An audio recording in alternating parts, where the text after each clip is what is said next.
Oh my word! That's the triple. That's what we've been talking about this whole time. Ayumu Hirano just changed the competition landscape for half-pipe snowboarding.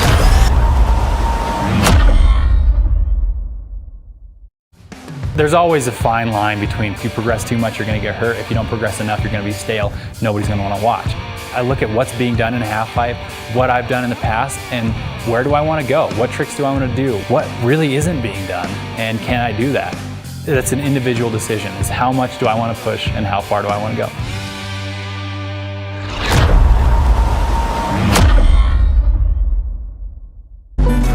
I'm a strong believer that this is far more of an art than a sport. It's my craft, it's my artwork. I like to show it off to the world. This is just a creative outlet. I love being outside. I love movement. I love just jumping off things. It's not only about the result, it's about how it looks, how the style is in the air. There is the athletic side and the artistic side. I just want to showcase what I'm capable of doing, and I want to represent skiing in a stylish way and hopefully catch some people that don't see skiing often. You really truly ski your best when you're having a good time, and that's when that flow and that creativity happens. That is what our sport is all about. What I think it really comes down to is doing it for yourself. Look at what's being done, what I've done in the past, and where do I want to go?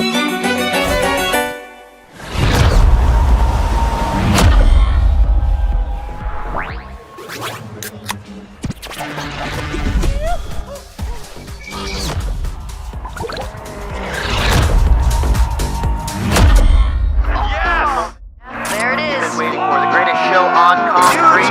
Long Beach. It is on the line for Simon Dumont. Sean Whitehead. Backside air. Jamie Anderson. She is the best slopestyle competitor the world has ever seen. Danny Davis, the grandmaster of style. 1 dip, 2 dips, 3 dips, massive. Welcome to Tour Copper Mountain. Kelly Clark has those incredible runs where you're just like, wow. Getting that around, my gosh. Alex Ferreira getting things going real big. Thank you, Dutour. Skating with ferocity, style, flow, power. Oh my word. Pamela Rosa in the top spot. Oh, that right there. Massive 540. That's the energy of skateboarding, you know, so I just love it.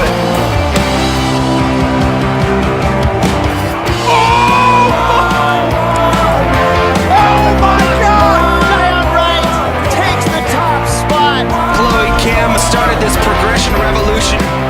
There he goes! Everyone's going to remember the first time they saw the triple in a competition. It started off with an exclamation point and then ended with one as well. What a way to finish. Wow.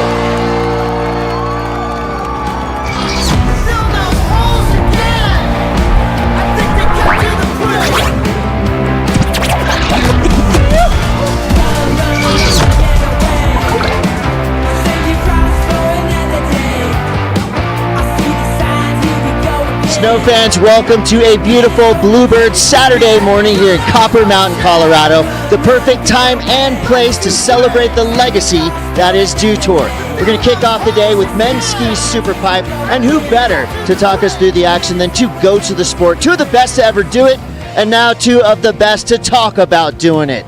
Tom Wallish, Tanner Hall, let's go. In the gate right now, the current leader, 90.75, Tanner Hall. He has been bringing a 1260 on the first hit, huge amplitude. He's got the big switch spins as well.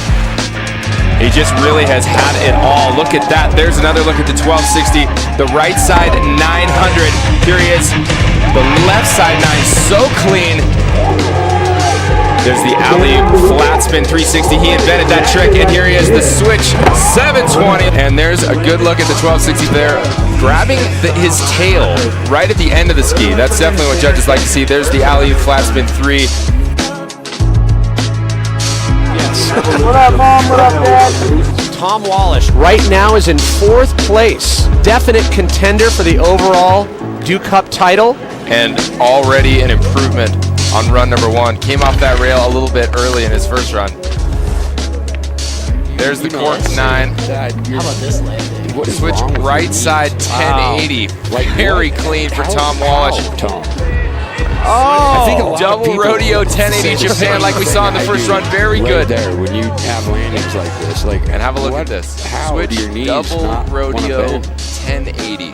94.75. Tom Wallish catapults to the lead. Mark Ionine? A big old welcome. Tom Wallish here with Tanner Hall. A great look back at some Dew Tour wins of ours in the past. Those are years and years ago, but this event has been a jumpstart for all of our careers and so fun to compete in, and so happy to be back here at Copper Mountain for Winter Dew Tour 2024. We got men's ski Superpipe today, but first we got to take a look and talk a little bit about the action that went down last night at Ski Streetstyle Finals. It was all time. It definitely was all time. I didn't know if we were going to go right into it, but yeah, you were right. Like, last night was amazing. Kind of had, whoa. We got the snowboarders. We got the snowboarders right here. Mia Brooks. Oh, women's snowboard action we watched before we came on air, and I mean, was it even a competition? Mia Brooks was dominant. Yeah, Mia is just, I don't know, she is really solid on a snowboard, and she looks very strong. And like, compared to the other girls, every girl was shredding. But when Mia drops in, it's just kind of obvious that she's really a lot better than a lot of people right now. And then we kicked things up. We had Shipwreck play, so concert for all those here in Copper to enjoy some music, and then straight in to the ski Streetstyle and finals. Colby's Colby. He won last year in 2023. Could we have expected anything different? No. Colby Stevenson dominating again. Alex Hall and Tucker Fitzsimons on the podium as well. So an amazing event last night. As we take a look at the schedule for today, we've got tons of action. We got men skiers in the Superpipe this morning, then the women's snowboard event in the Superpipe. Then back to the Streetstyle course tonight under the lights. More music, more crowds, more good times with women's ski Streetstyle and men's snowboard Streetstyle. A lot of action here on this beautiful Saturday, and we've got Superpipe action on a Bluebird, perfectly warm, awesome day here in Copper Mountain. The team has this Superpipe looking amazing. Take a look at this thing from the drone angle. You've spent a lot of time in the Superpipe, Tanner. Tell me about the 22-footer. What's it like in there? Oh man, it's really intense. From right when you drop in, it's, you know, whether it's 4 or 5 or 6 hits, it's really intense. It comes at you really fast. You know, kind of one little screw up, you know, could mean like your whole run. So if you land flat and you lose some speed and you don't have enough for the next trick, your run's over. So you got to be really on it. And all right, looking at the start list, first to drop, Tristan Feinberg, little Taz, I think coming out of Aspen, dude. This kid is a young buck that has a really bright future. Kid has some amazing style. And then coming up with Nick Goepper right after, dude was killing it in slopestyle, and to see his transition into pipe was, you know, he's been killing it all year. John Salonen from Finland. It's always good to see the Finnish skiers up in there. Hunter Hess, you know, a boss, dude. He's got the new trick too. Yeah, that into the wall Misty flip. Yeah, I like to call it a McTwist, but like Misty flip as well. You know, but it's, check out his last hit. And then we got Alex Ferreira, just Aspen local, and just, I mean, he's a monster right now. He has not lost this season. I know, and this could be a perfect, if he does this, if he wins today, it could be the perfect season. So big up and good luck today to Alex. And then coming in, Aaron Blunck is out of the contest today due to not feeling all that well. So just looking out for his health and making the right choice. So he's being replaced by Andrew Longino, who is from Calgary, Alberta, 21 years old. So young buck coming in, trying his luck against all the big boys. This is his opportunity. Yes, sir. And after that, we got David Wise. I mean, what can you say? 3 Olympic gold medals. So pretty much self-explanatory, and he is from Verdi, Nevada, skiing out of Tahoe. And then And then last guy, Brendan Mackay from Calgary, Alberta, coached by Trent and Paytner. Yeah. Take a look at our format here for men's ski superpipe. We've got 8 athletes in the field. They're going to get 3 runs. The best run only will count. Scored out of 100, so they'll get a score every single time.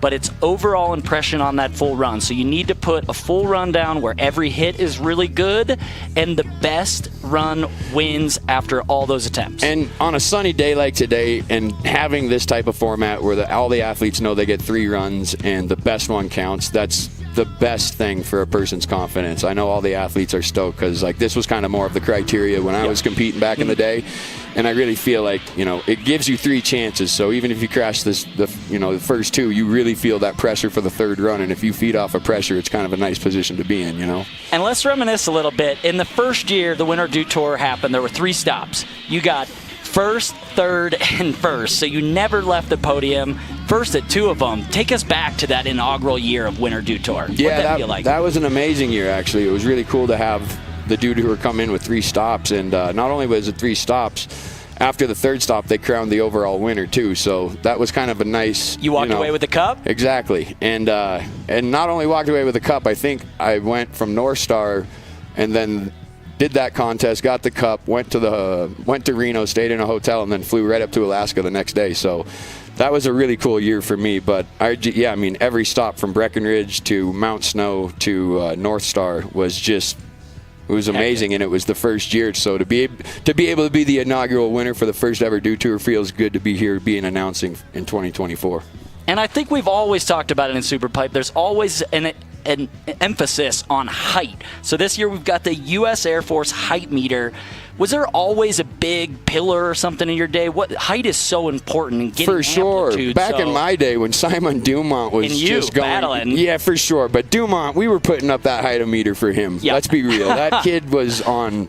That kid had rocket boosters in his feet back in the day. So, but I mean, it's always nice to have that height meter just so you can kind of see and get a judge, because when the pipe's 22 feet tall and you see somebody like, I'm going to make a snowboard reference, but Cashew, you know, when you see him do that huge backside air, not a lot of people realize that he had to travel 22 feet up to get 25 feet out. So he's pretty much 50 feet above dead flat ice. Yeah. And it's pretty amazing when you really think about it. So I'm really excited to see these. I'm really excited to see the skiers, because right now I know all of them have been shredding all year. They're on fire, and I'm really excited for the first kid, Taz, to drop in, because again, young up and comer with that type of style that we all love to watch. And we're about to get it going, and we're moments away from the men's ski Superpipe final. But for now, we'll take a quick break and take a look at some of the highlights of ski Superpipe over the years.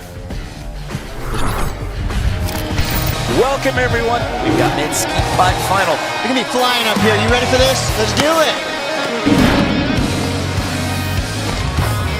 Oh, the 1620 to the right. 1620 to the left. Alex Ferreira, real big right off the bat. I'm a little dizzy.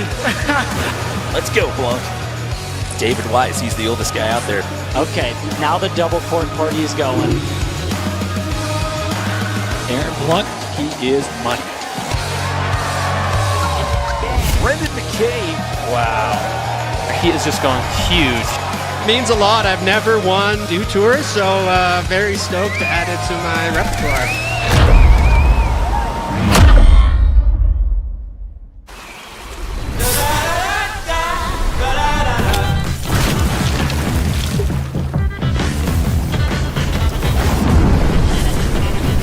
Refresh your senses with a kick of citrus flavor. Do the Dew. Hey there, it's me. Food. Whenever you need me. Can I get that fried chicken? I'm ready for you. Especially when you're busy. And you're always busy. So awesome. But no matter what, we find time for this. So go ahead and enjoy the moment. Because there's plenty to go around. Keep it easy, my friends.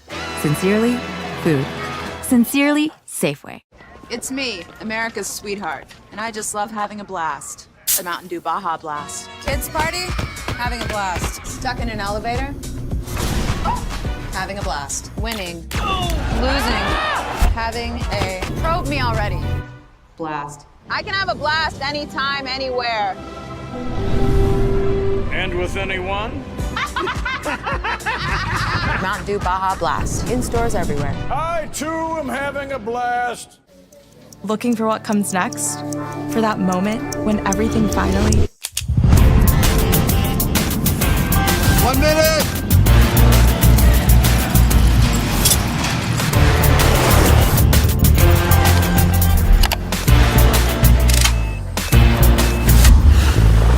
Whichever path you choose, it starts here.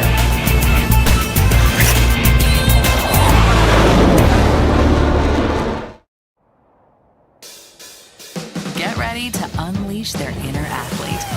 From their first turns to that first drop, first air, to the first time they leave you in the dust.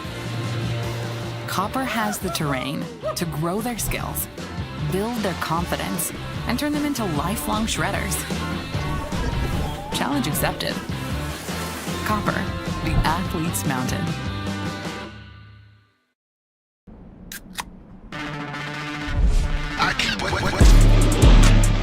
Rockstar energy for when the session needs that extra fire.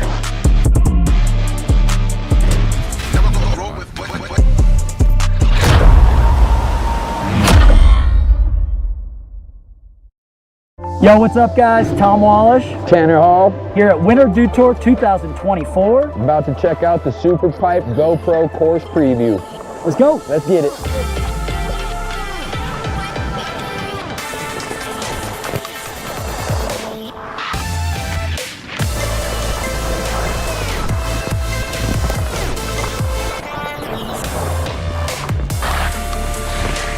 That was a fun run. There you go. That pipe is sick. It's really good, huh?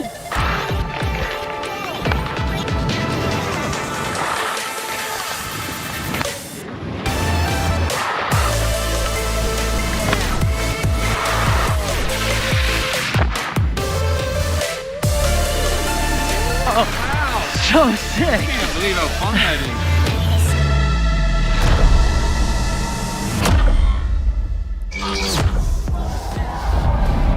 Really fun. That pipe so well cut. We got a chance to get out there yesterday.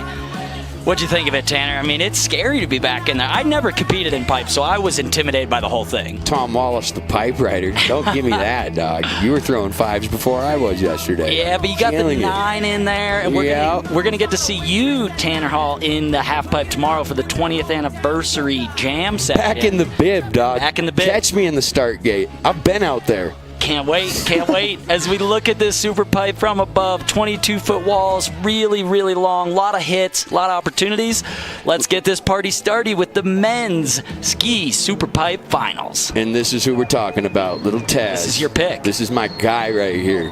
Tristan Feinberg. Tristan Feinberg, Aspen, Colorado. This kid is just, you know, some young kids, they just get it. Yeah. They just get it. This kid is one of those kids, and I'm stoked to see what he does right here. He's got flavor. He's got amplitude. You see that the goggles underneath the helmet? I know that's you. I know you rep that. I'm pretty old for it, but still do it. I heard you at Alta early season talking about I just can't do the goggle straps over the helmet. That's true. Boom, first rider out the gates, already pleasing Tom Wallish. That's what I like to see. Tristan had a rough start to the season, coming off a pretty gnarly head injury early in the year at a training camp, but just working his way back in slowly and steady, and out here to play, finally happy, healthy, and just a guy that loves to go big, add some flavor to the run. That switch drop in. Got a watch, bud. I'm backing up. Cap Sev. Wrapping up that right dub 12. Right into the left dub 12. Yeah, back-to-back 12s. Come on, Taz. Do not pop. And those guys are massive. Oh, dude, I heard that. Did you hear the guy in the head? It's like, I heard somebody talking, say, come on, Taz, don't pop. And as you can tell, that shaded wall looks a little overt as the athletes have been landing a little bit low. So, but nonetheless, great run. Sounded like Mike Riddle maybe in the background on the mic, the U.S. team coach, hoping he doesn't pop on that one. But That double board 1260 just misses the grab. Misses that grab. Let's talk about the judging a little bit. I mean, what's so important? Obviously, the doubles are big, but like me and you are big fans of the grabs. It's the style that makes the sport what it is. 100, and you don't want to have you don't want to just be touching the ski, and you want to be whatever grab you're going for. You want to grab the exact part of that ski because the judges now are very aware of where the hand is on the ski, and it can be the deciding factor of some points. You know what I mean? So. Yep. And that's a 50, so Tristan's going to look for one of the next two runs. And we are looking at this. Nick Goepper, who is a 3-time Olympic medalist in slopestyle, not in halfpipe.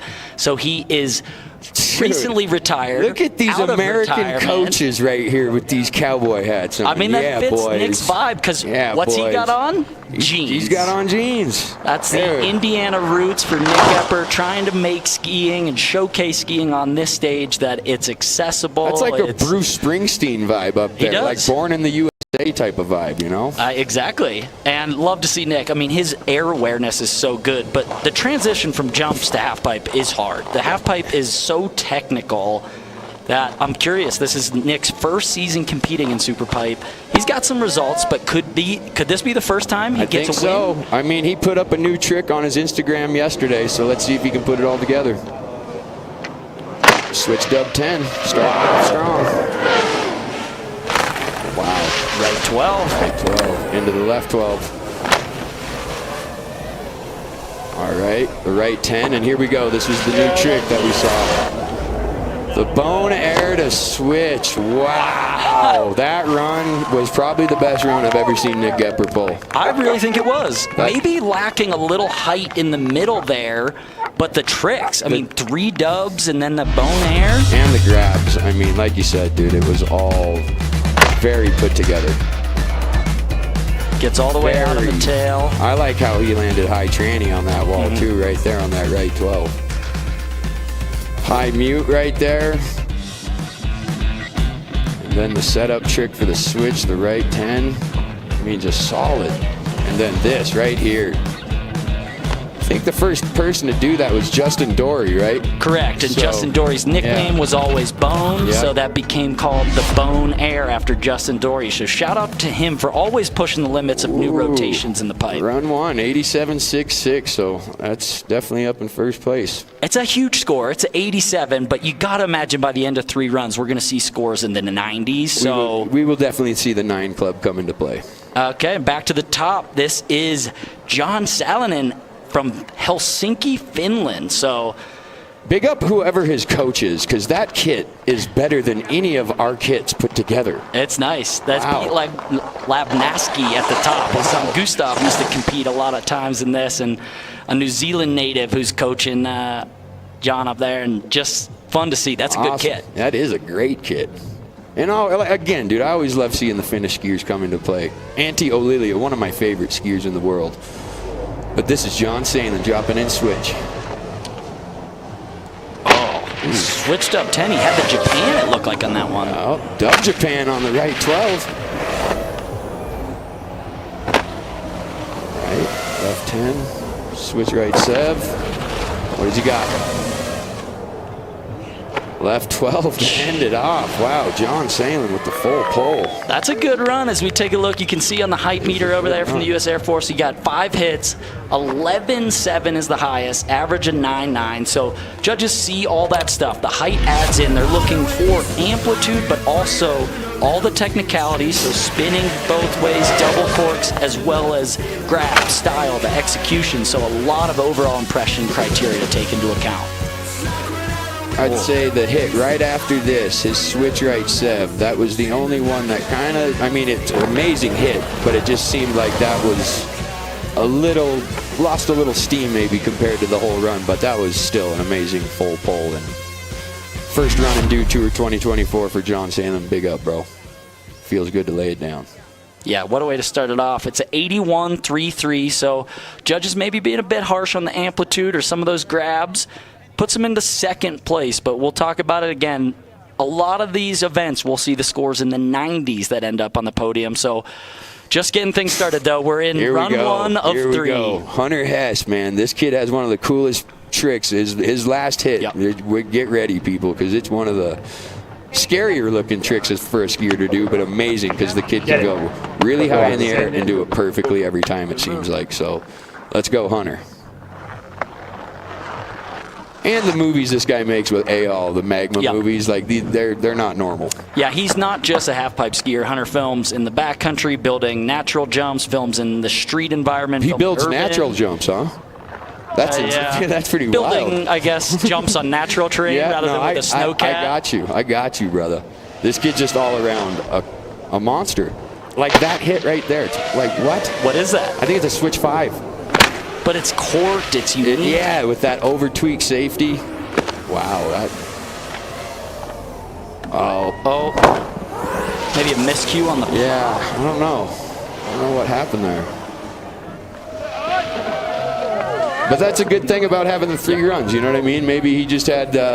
he was just feeling a little with the cobwebs, you know what I mean? Dust them off and run 2, let's go.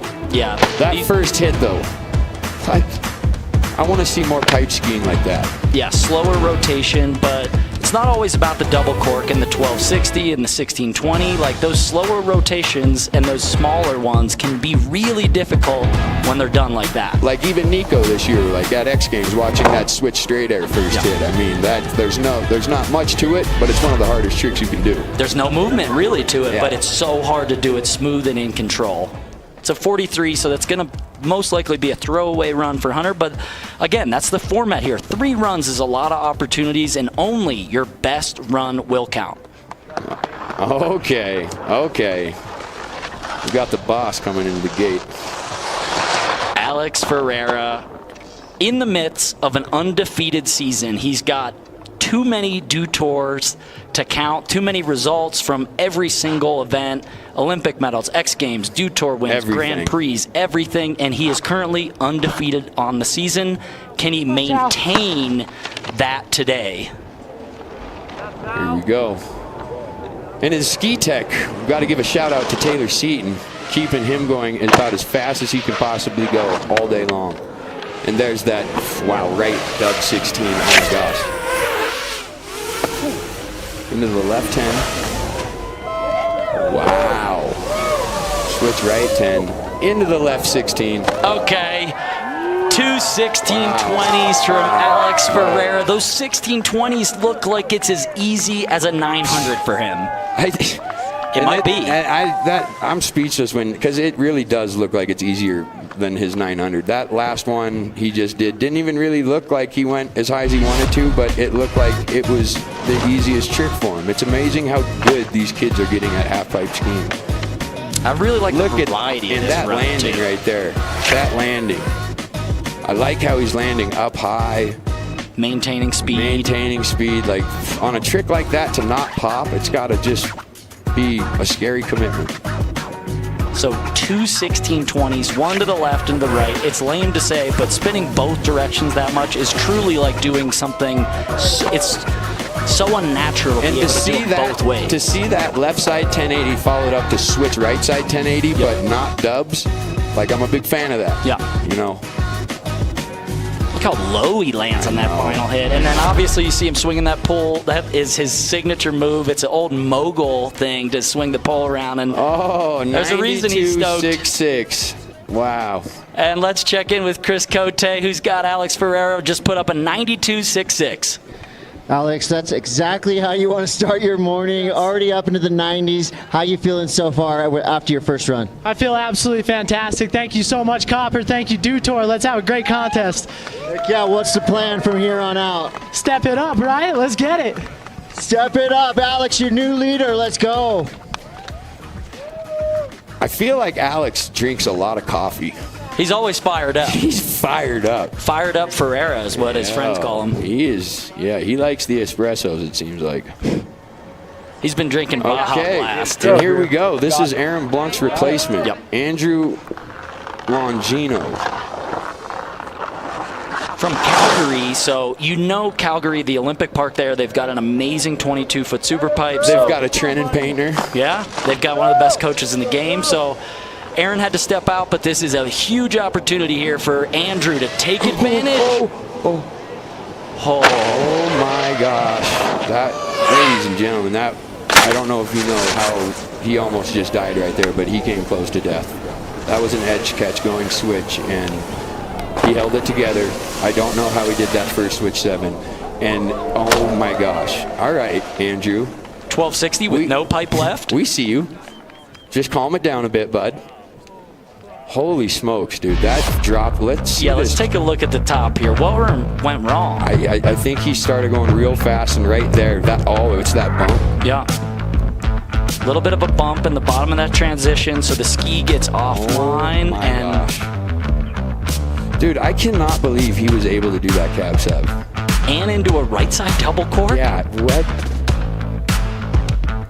Holy smokes, Andrew. Well, I mean, his runs has the making of, just looks like going switch is a little bit funky in there, maybe, for him today. But that could just be run 1 jitters, you know? He didn't even know that he was competing until, what, 5 minutes before the comp? Yep. So way to throw it together. You can hear me. He cannot believe. That's a 64.33, so judges, a little harsh there, but they got to be, he's got more runs. Get the first run jitters out of the way. 2 more runs to go for Andrew to put up a big score. Yep, and here we go. David Wise. I think he's won this Dew Tour 3 times. I think he's got 3 Olympic gold medals. I think he's got multiple X Games gold medals. He's got all the results. He's got all the results. He competed in the first winter Dew Tour event ever contested in the pipe and is still competing today. So that's 16 years of competing in this event. I mean, one of the longest careers in Superpipe skiing. Wow. And another switch drop in. That's a really nice angle. That drone angle shows that switch drop in very well. Switch 9, switch 7. Here we go. Right dub 12 mute. Lost a little speed, it looked like, right there. Yeah, it just seems to be going a little lower than we're used to seeing David. He's a strong, bigger guy, usually can pump through those transitions and really get some amplitude, but just maybe landing a bit low. How important is it, Tanner, to land at the top of this transition? Take us through like the physics of the Superpipe. Well, you definitely want to be landing high because that obviously that gives you more pipe to pump and get more speed so you can keep the amplitude going up. But when you land a little low, and as you saw right there, he landed low and facing straight down the pipe. So if you land like 90 degrees facing straight down the pipe and a little bit low and you scrape a little bit, I mean, the speed's gone, your run's done. So this is it. Half pipe's a very intense, like you pick your line from right when you drop in and you want to hold that edge. You don't want to scrub speed and you want to stay on it from start to finish. Yep. And back to the top, this is Brendan Mackay from Canada, another Calgary boy, and last year's Dew Tour winner in 2023. That's why he is last to drop. Final athlete of the first runs of men's ski Superpipe finals. And all these Canadian kids get to ride with Noah Bowman a lot, so it's these kids are really lucky to ride with one of the best, edge carver pipe riders in the entire world. So let's see what Brandon's got. Oh, yes. Oh, yes. Okay, Brandon, we see you. Talk to him. All double corks. Talk to him. Run. All right. Not a bad full pull for Brendan Mackay. Wow. Last year's winner coming through. That was a lit run. You can see on the side there 5 hits. Wow. And he did 4 double corks. So 4 different double rotations, 5 flip, 5 counting the last hit where it was just a single cork. But I mean, that is so many flips and spins in one run. And that first hit, that switch alley-oop dub 9, is just such a cool trick. There's another look at it at the top. Grabbing critical. Right into that switch dub 10, wow. Into the right side 12.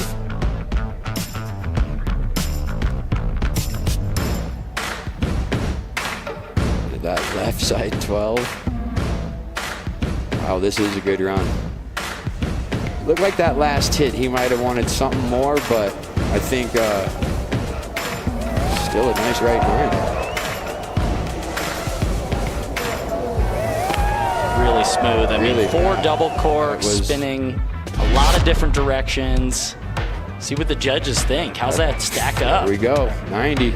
It's a 90, so that puts Brendan Mackay into second place, just behind Alex Ferreira in first, Nick Goepper in third.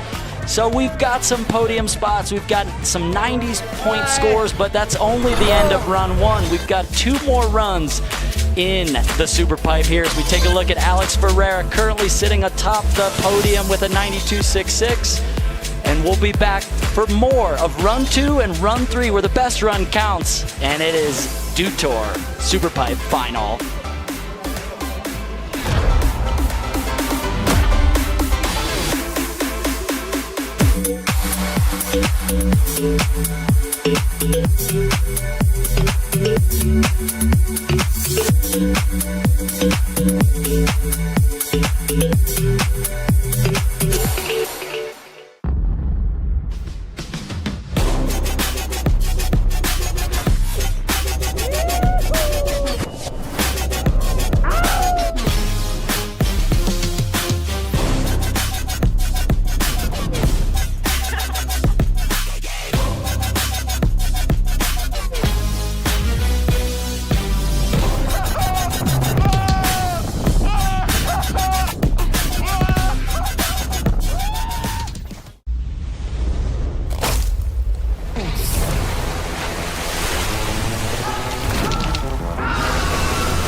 Refresh your senses with a wave of tropical lime flavor. Mountain Dew Baja Blast. In stores now.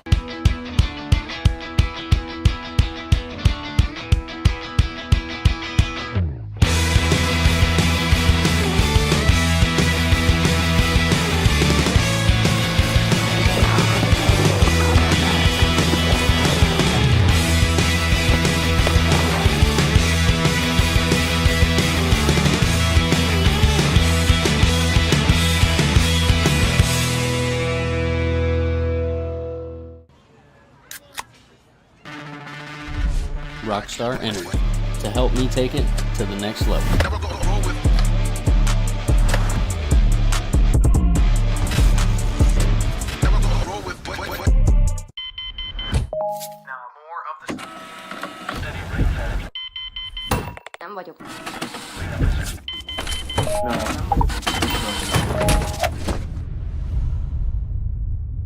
Is this it?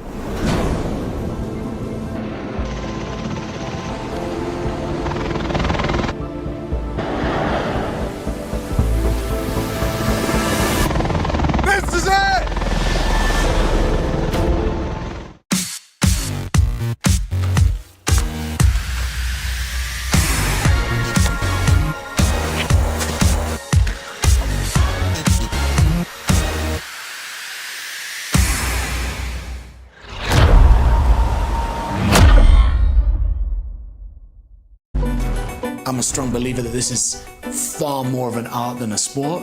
It's my craft, it's my artwork. I like to show it off to the world. This is just a creative outlet. I love being outside. I love movement. I love just jumping off things. It's not only about the result, it's about how it looks, how the style is in the air. There is the athletic side and the artistic side. I just want to showcase what I'm capable of doing, and I want to represent skiing in a stylish way and hopefully catch some people that don't see skiing often. You really truly ski your best when you're having a good time, and that's when that flow and that creativity happens. That is what our sport is all about. What I think it really comes down to is doing it for yourself. Look at what's being done, what I've done in the past, and where do I want to go?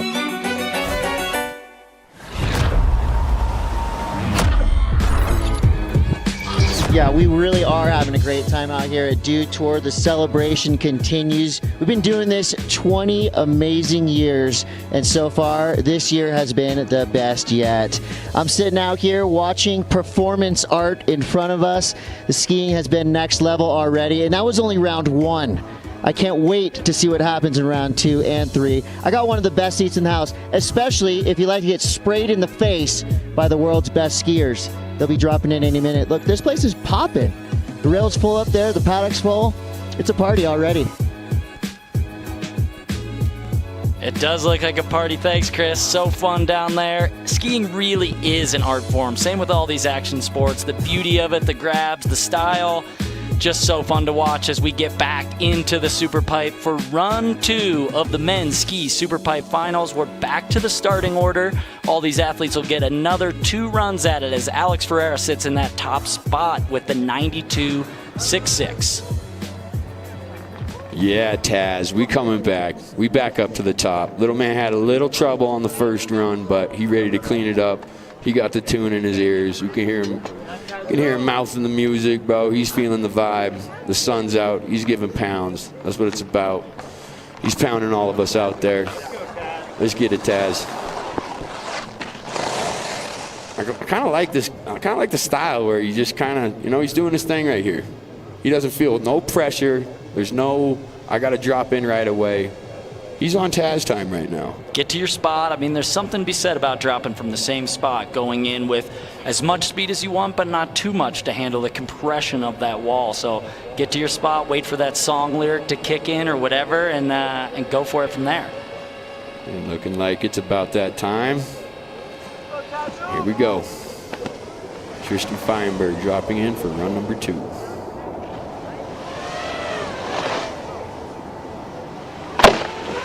Sev. Wow. Right 12 to the top of the tranny. Followed up with left 12. Going into that right 9. And then that's where he had trouble. Stomped it. Still went low, but that's where he had trouble, and he put it to his feet, so right on Tristan. Tristan Feinberg, huge popping out. Take a look at the U.S. Air Force height meter on the right there, collecting all the data for us so we can see the average height, the max height. That's what really matters. That amplitude is a huge factor in the Superpipe as we look back at all this run had to offer. That was one of the best right 12s of the day. So high up in the transition. That was a textbook, and it's so nice to see him landing at the top of the train. And then down here at the bottom, you talked about it. He fell on that first hit. What's it like landing this low? Oh my God, it's not fun. Because you see it, you're going down to the bottom, and all you can really do is tell yourself that this is going to suck, but be strong and make it through it. He did exactly that, so. Has he been doing the leg press? What's he been doing? Those are strong. I mean, that's a hard landing. As we take a look at the score, it's a 76. So he bumps up a bit, but I think if he, just doesn't pop as much on that bottom and can land a little higher and maybe add a little something to one of those switch 7s or right 9s, and he's in the money. Yeah. As we go back to the top, this is Nick Goepper out of Indiana. Perfect North boy. Slope style for the last 12 to 15 years, but now into the Superpipe after retiring from slope style competition. And this is his first season competing. He's already sitting on an 87.66 and great score to start on. Now looking to improve. See if he can get up into the 90s, take over one of those first or second spots.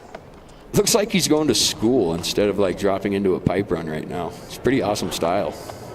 Just got back from baling hay out there on the farm with his Indiana friends. And here we go.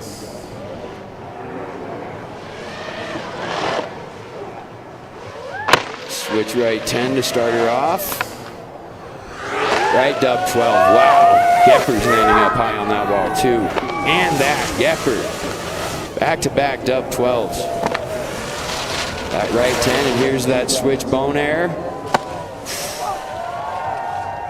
Ended a little low, but I mean, that's a new trick for him, and he is grabbing it and doing it very well. And yeah, Nick, I can't believe my eyes every time he drops in. I mean, just so impressive to make the change from one discipline to the other and be so proficient so quickly. Those 2 double cork 1260s to the right and left. Look at those landings right there. Both of them just at the top.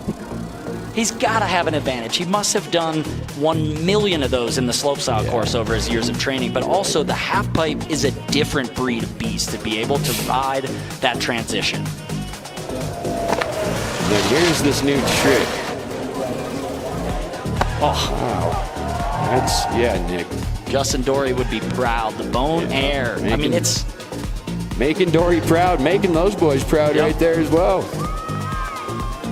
Coaches are stoked. Let's see if it's an improvement on the 86.66 for Nick Goepper. It is 91. Wow, okay. Let's go down to Chris Cote, who's got Nick Goepper in his jeans at the bottom. That's right, Nick. New tricks, Old Faithful blue jeans. What was the decision with the fit check this morning? Oh, dude, at the beginning of the season, I was like, I'm wearing jeans no matter what. It's for the people. I had a crazy morning. There was a car wreck on the highway, and I had to hitchhike here. I got a ride in the back of the cop car, so shout out to Colorado State Patrol. Today's already sounding like the beginning of a great documentary, so from here on out, what are your goals? Oh, man, I want to win, baby. Just win. I'm honestly having the most fun I've ever had skiing. It's such a pleasure to be here with all these boys. They're so amazing, and I'm like the highest amount of grateful I've ever been, so. Hey, we're grateful. The crowd's grateful. They got your back. I think blue jeans are coming back in, boys. Blue jeans are back. That is an incredible story. Hitchhiking with the Colorado State Police, but it got him here in time to do this perfect run for a 91, moving up into second place, just a point or two behind Alex Ferreira. I think well-deserved, too. Yep. I mean, I'm so impressed by Goepper's transition into the half pipe, so awesome. Oh, fit check up top. Best dressed goes to the coach. And here we go with John Salin, the Finnish crusher. He had a full pole first run. He did, sitting on an 81.33, so great place off the podium right now, but so much to build on. I think you clean up a couple grabs, maybe a bit more on the amplitude, and all of a sudden you find yourself on the podium. Yep. Switched up 10 like a boss. Wow, that right dub 12 with the dub Japan. See. Oh! Wow! Wow! Yo, that dub 12 at the bottom. Really good. Holy smokes, it almost looked like two different tricks. He like did a cork 7, stalled it, and then was like, no, I'm gonna dip this. That was pretty sick. Good on the average height there, above 10 feet. Take a look at this again in slow-mo. Let's take a look at the switch double. Just a couple low landings, Tanner. I mean, I feel like this right 12 is good. Some of them are a bit low. I think right here, that low landing, the low landing he had on this left 10. But look at that grab. Yeah, the grab was insane, but this low landing, now watch what it did to this hit. Small. You know? Yeah. That's the big part of this run. That switch right 7, that's a little lower, but this finishing hit. Look at, that's like a cork 7, and he almost like opens up, looked at the crowd for a second, and then was like, oh, see ya.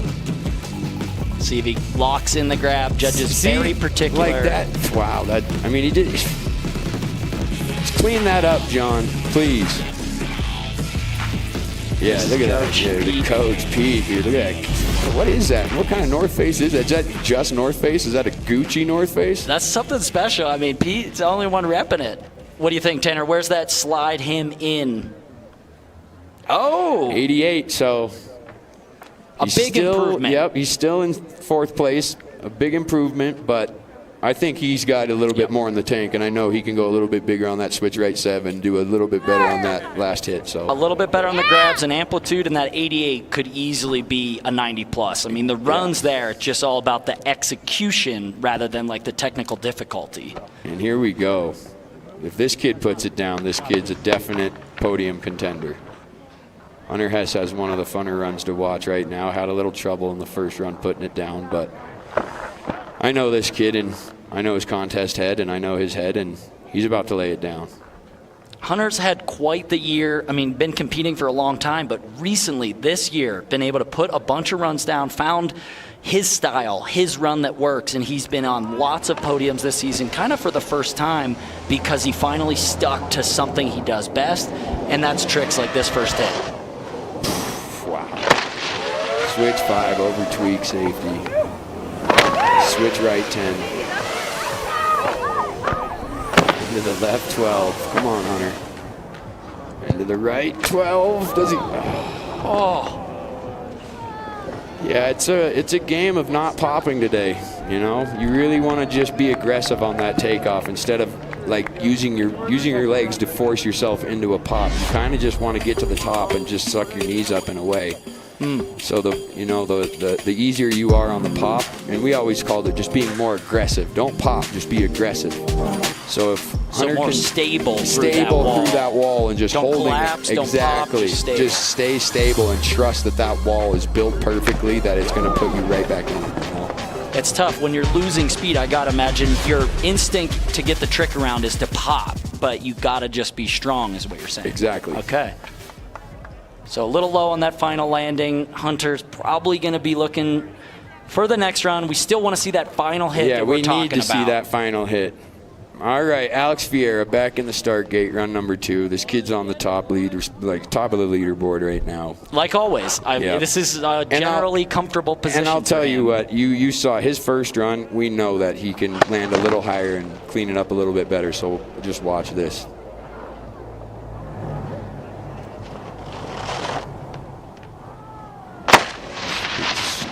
Start it off.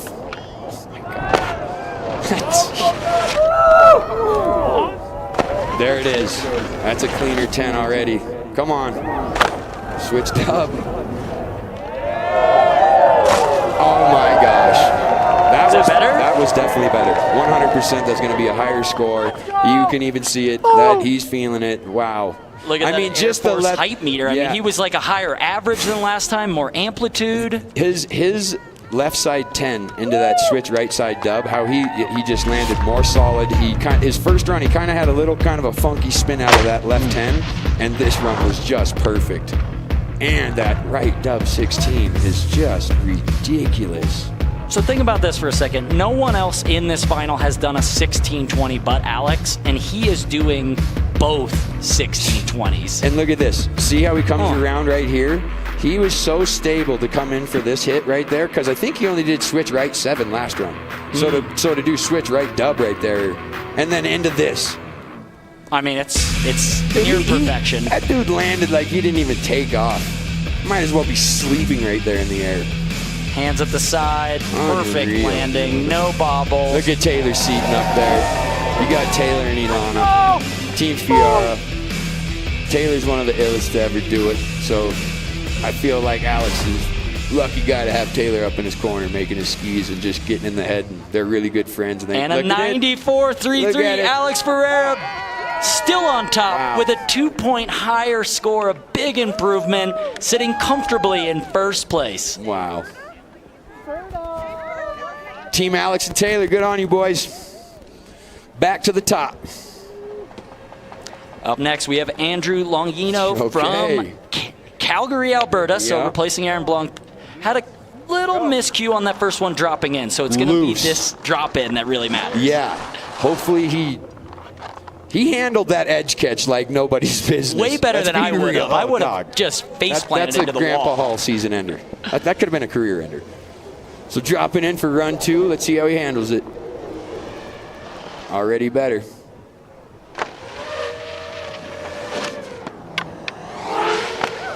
Right up 12. Ooh. Left 7.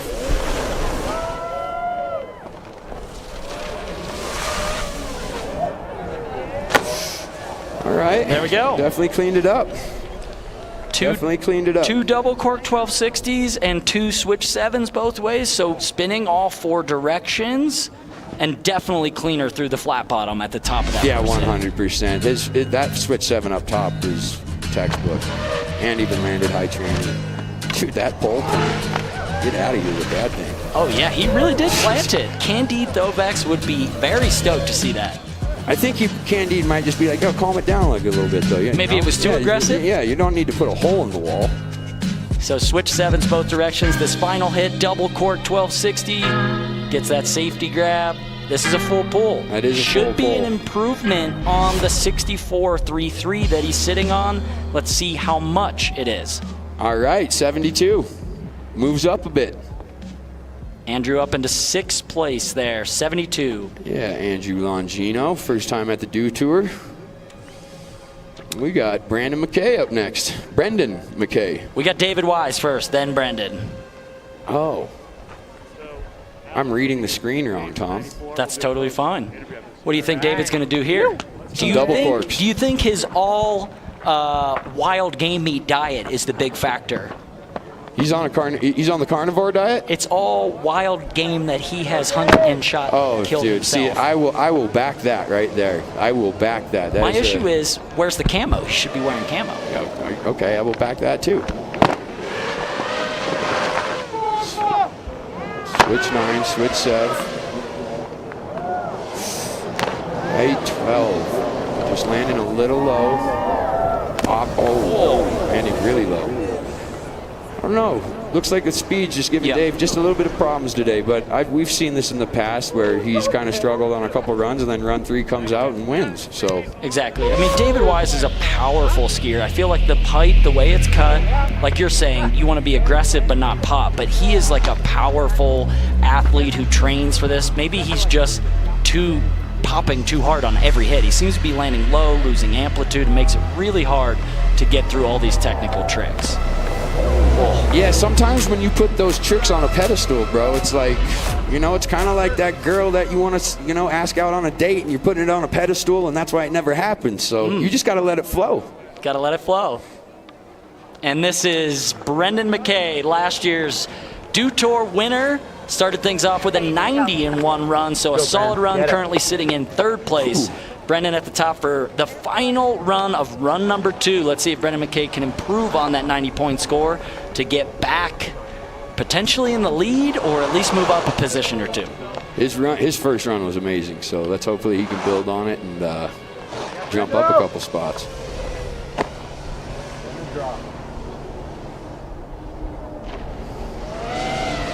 Switch, alley-oop, dub!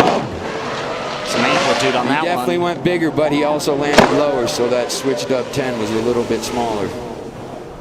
But then, boom, we right back at it.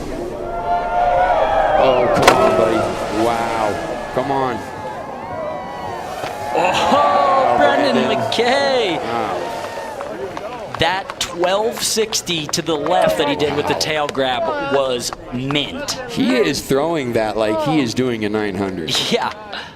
That is the slowest setting dub 12 I've ever seen in a pipe. This was also a loud run. I feel like landing low on a lot of these, you could hear the slams, but... Dude, that hit. Traveling so far down the pipe on that switch double cork too. Yeah. Well, that's how you can actually, compensate to get some more speed. If you land low and you angle down the pipe a little bit, you're going downhill, more downhill, you're going faster. So gaining speed by going further downhill, you might not get the amplitude out of the pipe points. But with just going downhill, that hit, you're going to land and come up and you'll get back on your line. True. So there is ways to salvage, but nobody likes to salvage. Yeah. You don't always need to land high, but you got to get going down the pipe if you do have a low landing. That's great to know. Let's see what the score is for Brendan Mackay. Has a 90. Will it be an improvement? Just slightly. Big up Josh Jones down there. It's a 93.3. Really, yeah, PT of the year down there. So Brendan Mackay will settle for 3rd place at the end of run number 2. But again, this is a 3-run final. Only the best round counts, so every one of these 8 athletes in the field still has a chance to put down a full run and take over the top spot. We've got 1 run to go.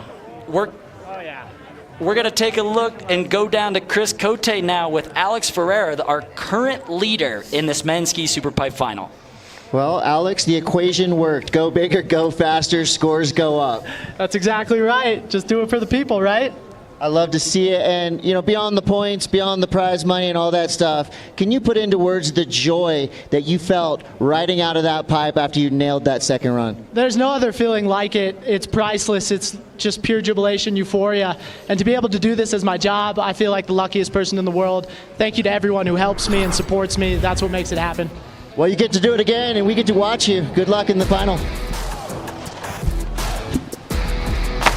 And this is a little look back at Alex Ferreira's leading run, a 94.33, 1620s in both directions, some perfect grabs. He's in the midst of an undefeated Superpipe season. Will this be the final cap-off to the perfect year for Alex Ferreira? We'll be back with run number 3 in the Superpipe finals when we return.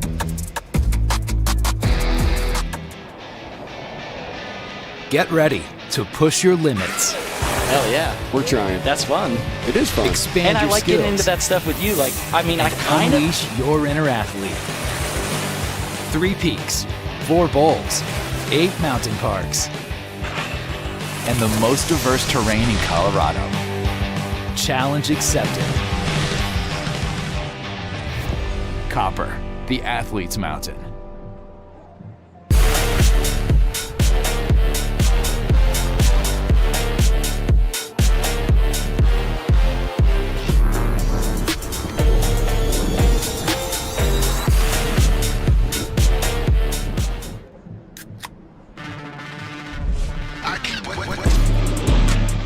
Rockstar energy for when the session needs that extra fire.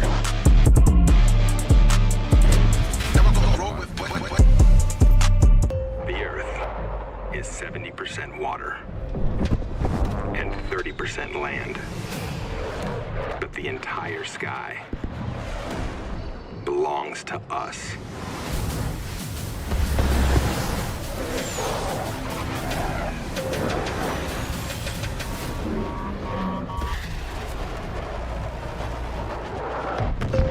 Copy that.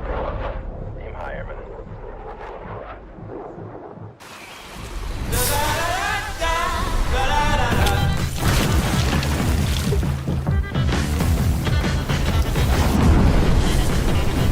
Refresh your senses with a kick of citrus flavor. Do the do.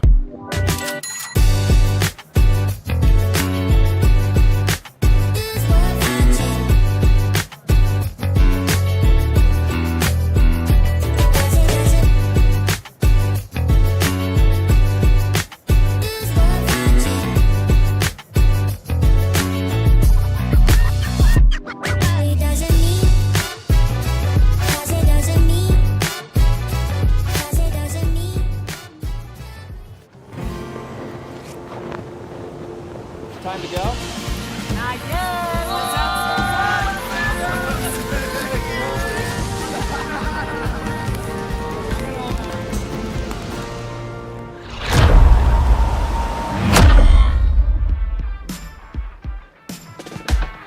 Scan now and use code DEWTOUR for 30% off Corduroy's beanbag chairs.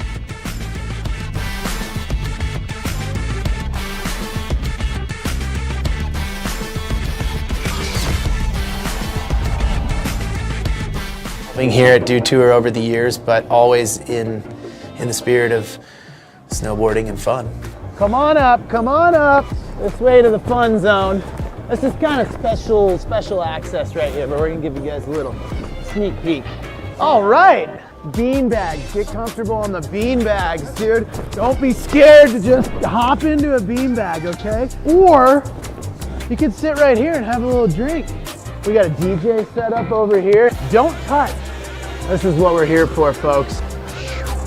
All right, guys, come on, come on, come on. One thing you gotta do at DEWTOUR is get yourself some Mountain Dew swag. Not only crush Dew, but you wanna wear everything Dew. Yo, what's up?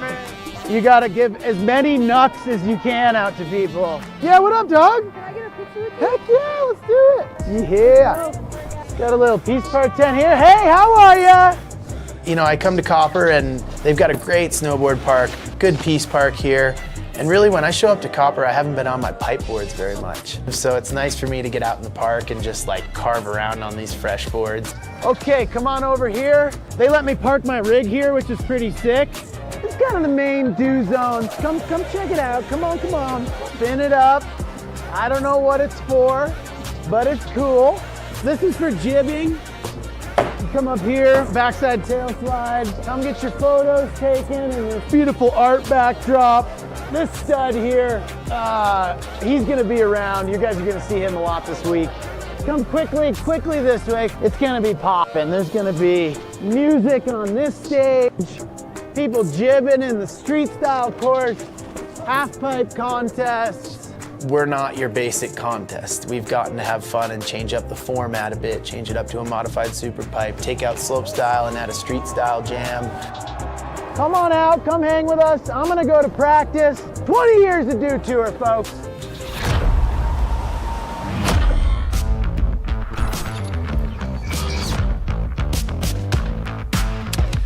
And we're back at the Dew Tour. The crowd's coming out. It's a beautiful bluebird day here at Copper Mountain, Colorado. And we've got the third and final round of the men's ski Superpipe competition about set to go. We've had so much action already, and we've got so much more this weekend. As you take a look from above, you can see the Superpipe, the Streetstyle setup, and the massive activation we've got down here at the base area. Having fun, checking out all the tents, the booths, seeing some live music, and of course, high-flying ski and snowboard action.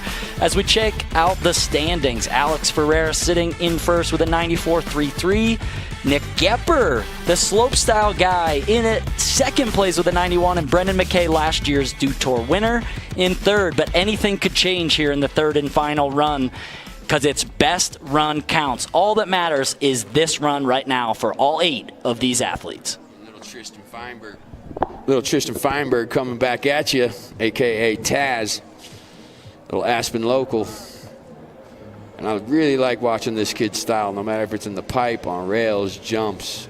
Just as a young kid, like I said, some young kids just get it. And he's never really saying anything corny, and he's just not just trying to have all the attention on him. He's just a good, level-headed kid that has some of the best style. And I'm stoked to see this third and final run. What's he got to do to improve on that 76, Tanner? You know, I think Taz, like you said, he might just be easing back in, because, like, if you have a serious head injury, you know, the brain is, like, the most special part of the body, the brain and the heart. So I think if Taz just, you know, keeps it on edge and tries to land higher, just to keep that speed up. Oh, and he goes 16. He goes 16. I did not see that coming. He goes 16. I didn't see a 16-20 coming there. Even that he didn't ride that out, just to see him actually, you know, go for it, third and final run, that's what this is about, bro. Like, you're not going to get any better if you don't try these tricks in a contest setting. You could do them outside of a contest setting all you want, but to actually see him commit to that 16, that's... And that was not a fall. That was just a bobble on landing. I mean, he basically puts this down. He's inches away from it being perfect. Oh, yeah, Taz. Wow. It almost bums you out that he didn't try it second run, but you know what? He tried it third run. He put it to his feet. And like you said, he didn't fall. No, that's close. It's so close. And that's going to just be good for your confidence to go into the next contest. So I hope, Taz, don't hang your head at all, G. You're skiing like a champ, bro, and that's all going to come together one day here real soon. So big up yourself. He's got the goggles sagged pretty low, too, Dog, which I'm telling you, Tom, I'm telling you. You watch more of that kid skiing, you're going to be hyped. Okay, and next in the gate, Nick Goepper in the jeans with the flame helmet. I was going to say, that's a flaming helmet. That's a flaming helmet. That thing is on fire. His head is on fire. He's currently sitting on a 91, put 2 really clean runs down, a big improvement on run 2, and now he's only 3.33 points away from Alex Ferreira, but we got to say, Alex's run is going to be almost so technical. It's going to almost be impossible to beat today, but I'm going to tell you, Nick is the MVP rider of halfpipe right now in my mind, especially coming at you with that bottom trick, and that's a new trick, and it just seems like every time he's getting in the pipe, he's coming up with something new and trying to just make his run more and more polished, and now it's looking like he's been riding halfpipe his whole life.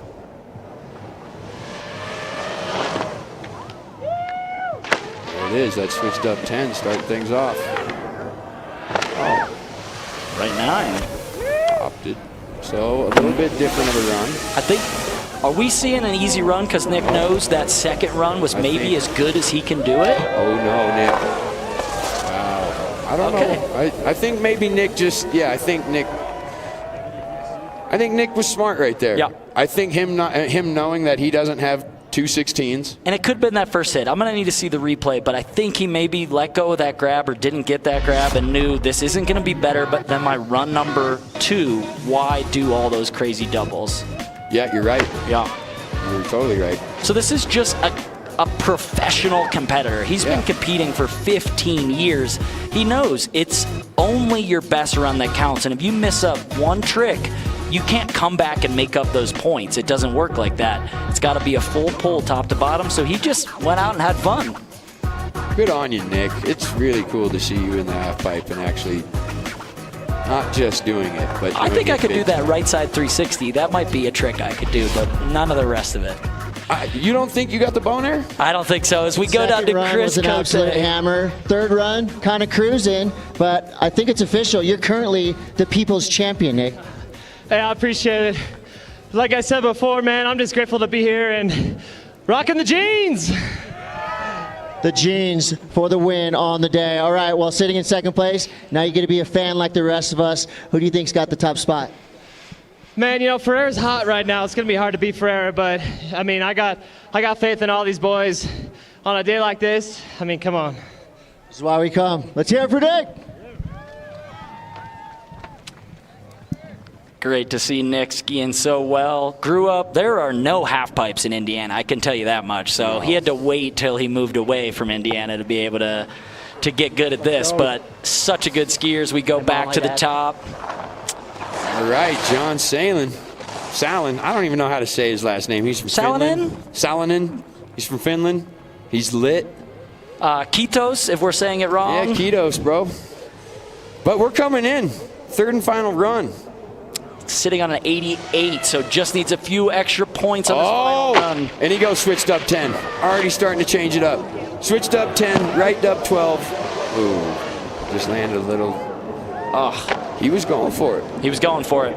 And that's so nice to see on third and final runs that just not keep it safe. I love seeing people not keep it safe. Exactly. We've been told to keep it safe and be safe for the last 3 years way too much, dude. I'm ready to be dangerous. Okay, he's ready to be dangerous. See, there's two trains of thought there. You either not keep it safe, but you try to improve the run you did. But I love the attitude of going for the bigger, better tricks, because that is how on the third and final run you can really wow the judges. Doing it really well is one thing, but bringing something new makes them think, oh, wow, we got to put that higher. Especially on the third and final run. Now, this is a guy who hasn't put one down, hasn't gotten to that final hit, which is the hit we've been dreaming about. It is not a 1620, it's not a double cork, it's a single flip, unique rotation that if he makes it to that bottom hit, this could be a podium run. Yes, it could be. And I just really hope that he makes it to that bottom hit because the people need to see this. This is probably the coolest trick in half-pipe skiing right now. Hunter Hess currently sitting on a 46 as his highest score, but it is third and final run. This is the only run that matters. Needs a full pull here to get up. Hunter's good with pressure too, you know what I mean? Like I think people like Hunter thrive on a moment like this. So let's just hope he makes it to that last hit on this third and final run.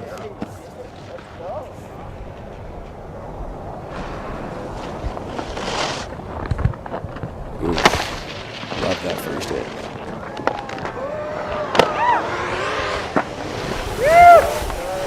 Come on. Come on, Hunter. Come on. Gets it around. Here it is. Yes! Yes! That was the sickest. Whoa. Oh! That looked like he almost didn't like throw enough into it. Yeah. In a way. Something looked funky up at top, but that added to the illness. It was so unique. Wow. Hunter Hess, bro.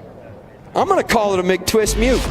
Call me out if you want. That's my name for it. You call it whatever you want as we take another look at this run on the third and final run. Hunter Hess puts down a full pull.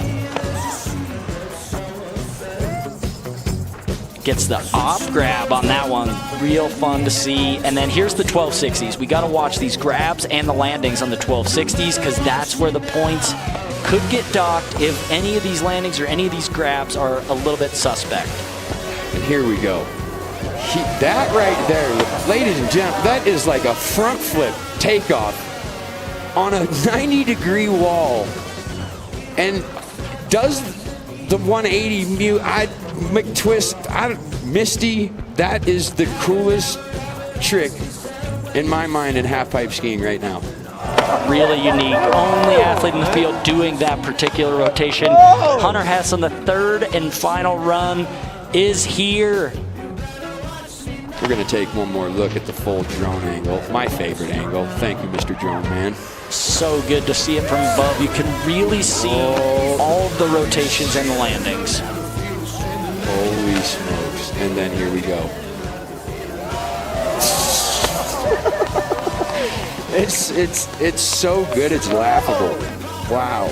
Look at that. Now, what do the judges have to say, Tanner? What do you think the judges will make of that run? It's a 90.33 or above to move up onto the podium. I'd say it's podium. I don't think it's taken over Alex, but in my brain, if I was a judge, I'd put that in the podium. It's an 87.33 for Hunter Hess, and he'll have to settle for 5th place. And that's why I'm not a judge. Right there, Tom. We're going to go down to Chris and get the feedback. What do you call it, Hunter Hess? Well, not quite the result you wanted, but Tanner Hall just said that that's his new favorite trick in all of skiing. Tell us about the last trick you did on that wall. I just wanted to switch it up. I feel like I just kept doing the exact same stuff year in and year out, and I was pretty over it, but I was happy people liked it. It's cool. Thanks, Tanner. What's it called? It means a lot. It's a Misty, Tom. We can't jack snowboarding. It's not make twists. It's none of that. It's Misty. I love it. But isn't there a Misty in Tanner will snowboarding? come up with a good name for it. You guys can work together on that one. Yeah. Tanner, call me. All right, I got you. Okay, well, we could come up with something for it. Misty is a ski term. McTwist comes from snowboarding, skateboarding. I'm pretty so sure they stole it. snowboarders were doing Misties before we were. Either way, we could call it a barrel roll. We could call it a chicken pot sticker. We could keep making things up, but I'll take Hunter's word for it. Let's just go front flip 180 mute. Okay. Let's call it what it is. And neck to the top, the leader of the board, the kid that's probably going to win today. He has been on fire all day. The consistency is ridiculous. What do you think? He currently has the 2 highest scores of the day, would be leading with his first or second run. In his third and final run, does he go bigger? Do you take a victory lap, just have fun? His second run was, can you do it better? It was nearly perfection. Alex Ferreira in the Superpipe, current leader. I don't think he's going to take it mellow. No, he's not. See this 10? With the switch dub. That was a better switch dub. Really good switch double. Oh! Alex Ferreira, the first ever double cork 18 in the pipe at a event. What are you, Alex? Yes, that's what we're talking about. Fire it up, kid. 5 full rotations on that one, 1,800 on the bottom hit. So he was thinking, you know what? I got more. I might be the only guy landing the 16s, but why don't I do an 18? That right 16 is just perfect. And I love this. The grab on that 10 and then the hands at the side as he twists around. And this switch right dub, this run was better than last run too. Japan. Had it better. Boom. If he had a little bit more amplitude on this final hit, I think he could have landed an 18. Oh, wow. The first dub 18 in pipe maybe event. he's done it before, but I've never seen that in an event. Oh, and dude. It was there. It was there. He got robbed. That is so much spinning. Oh my gosh, Alex. Wow. Okay, so that is not going to be an improvement on his 94.33. He gets a 37 for that run with the fall at the end. But sitting in first place, we got to ask him about that final hit.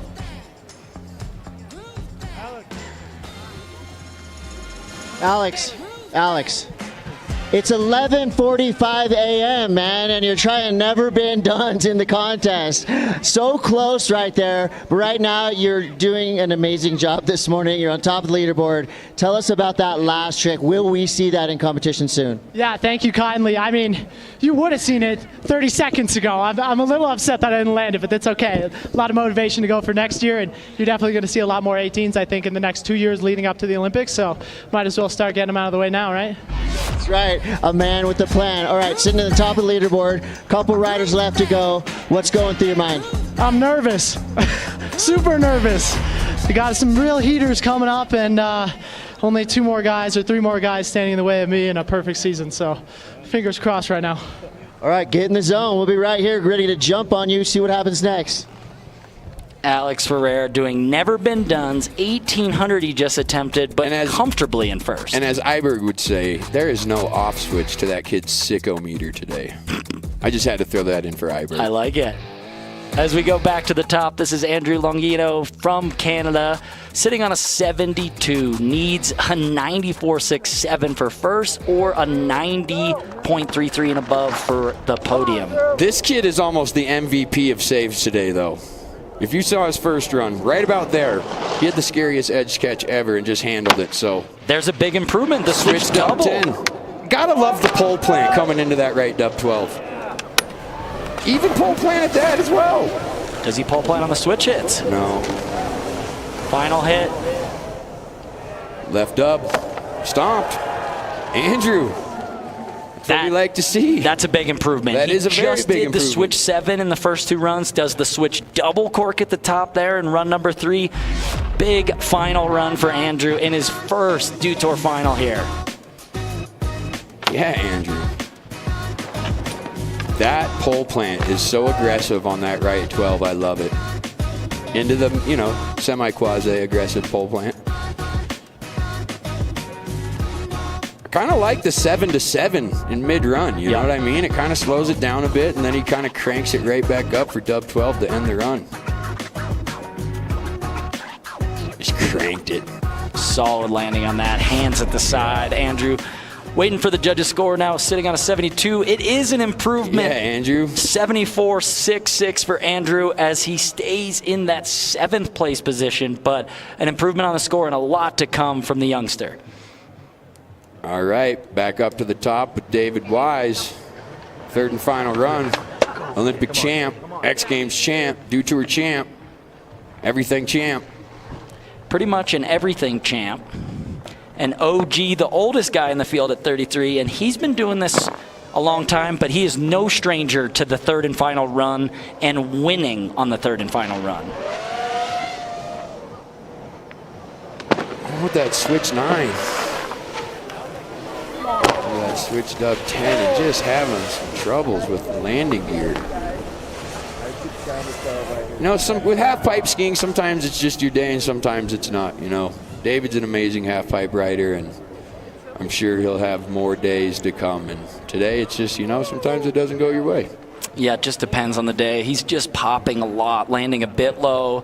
Every run, there's one hit where he lands low enough that it kind of ruins the speed for the rest of the run for him. And with that, it's a throwaway run for David. He's going to stay where he's at. And we've got the final athlete to drop. Last year's winner, currently sitting with a 90.33. Brendan Mackay is on the podium. He's the final athlete to go, but he won last year, and I think he would like to do it again this year. So he's going to be walking away with a podium spot. What color will that medal be? What color will the result be? He's going to have to show us on this 3rd and final run. And I think he's ready. He's ready. He's about to show up. Let's go, Brendan.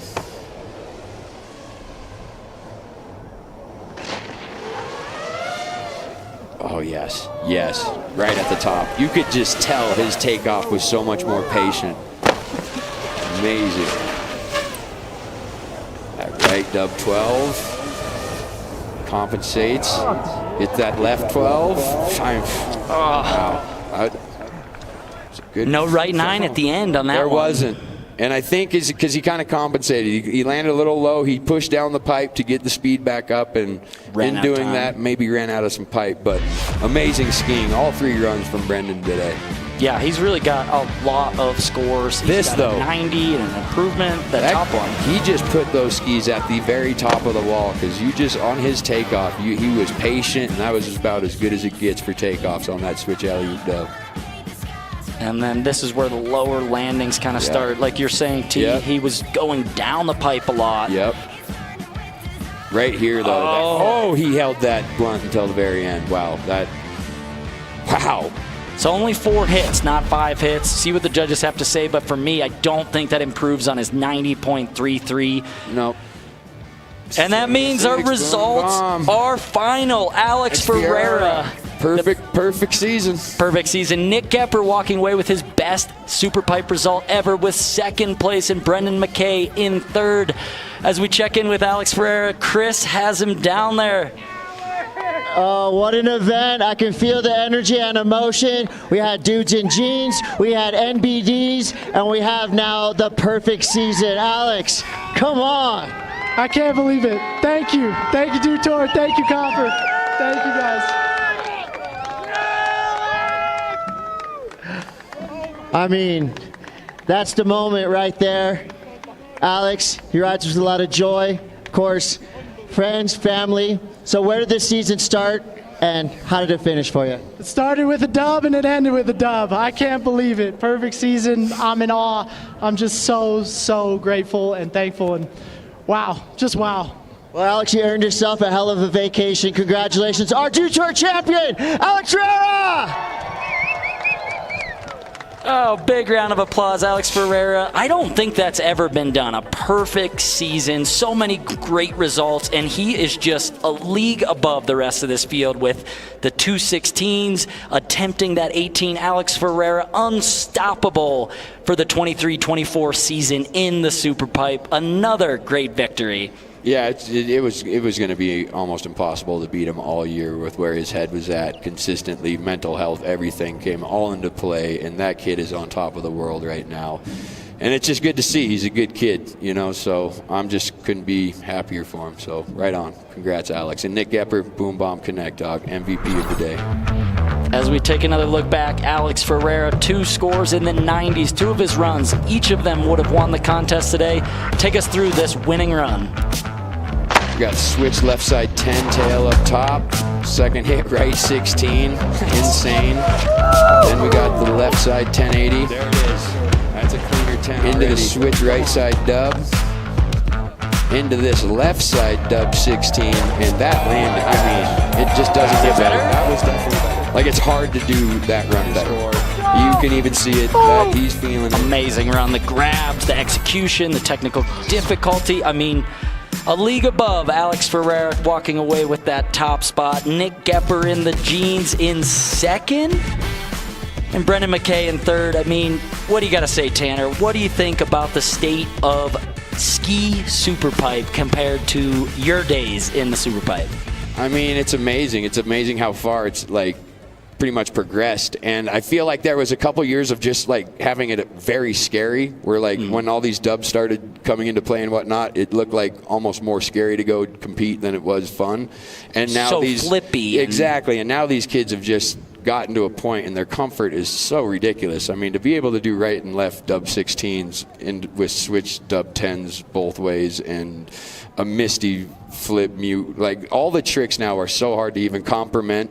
And the style is definitely very important these days, which is, you know, that was the natural progression of where we were in our era.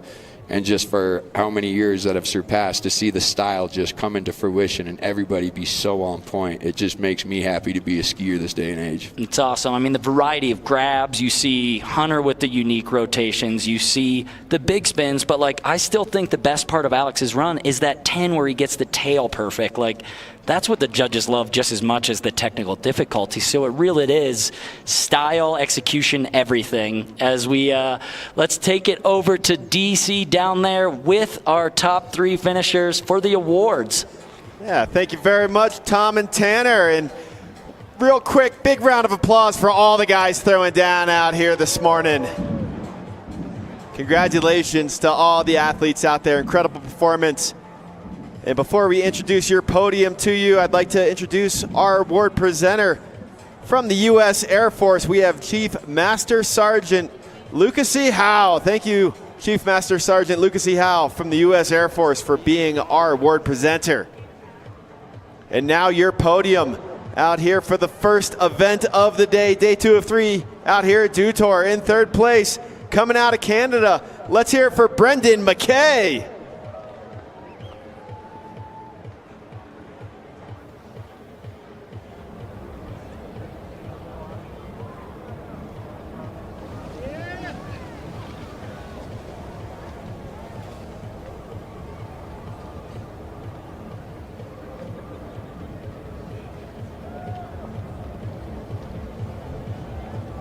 And one more time, taking a break from college and his study of physics to be out here competing this weekend. Let's hear it for Brendan Mackay, third place.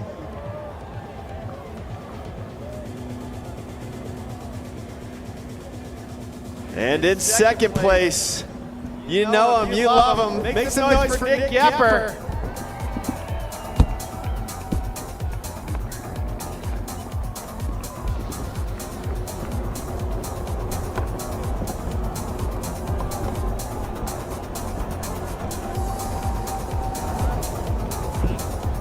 Sun's out, guns out, getting a ride this morning from Colorado State Patrol. Let's hear it one more time for Nick Goepper, second place.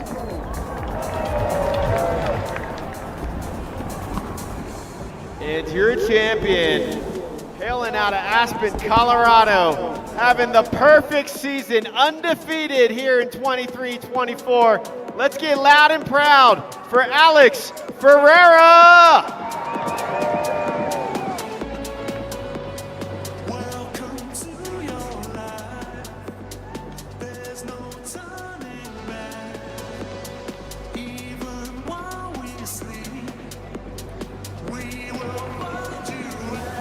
One more time, congratulations on the undefeated season there, Alex. Let's hear it for your champion, Alex Ferreira, and your podium out here for men's ski Superpipe.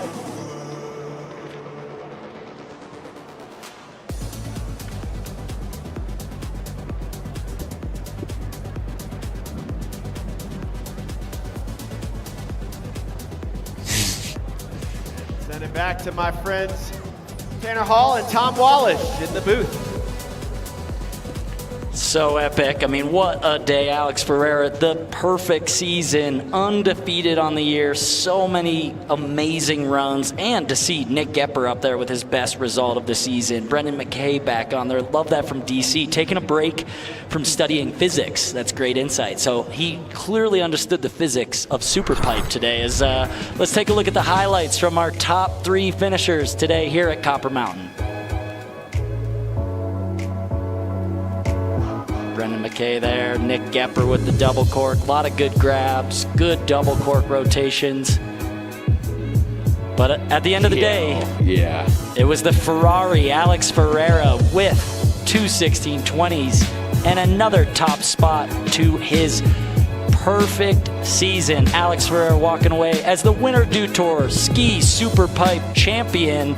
Let's throw it down to Chris Cote down there in the bottom.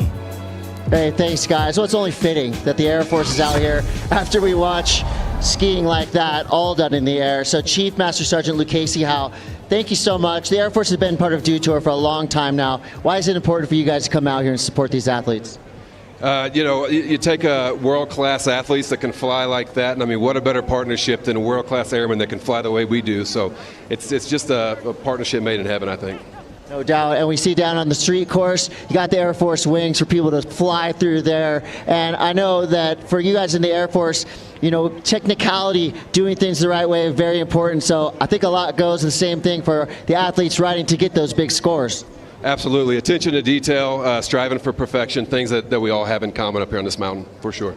Right on. Well, thank you so much for being part of Dew Tour, and thank you for your service.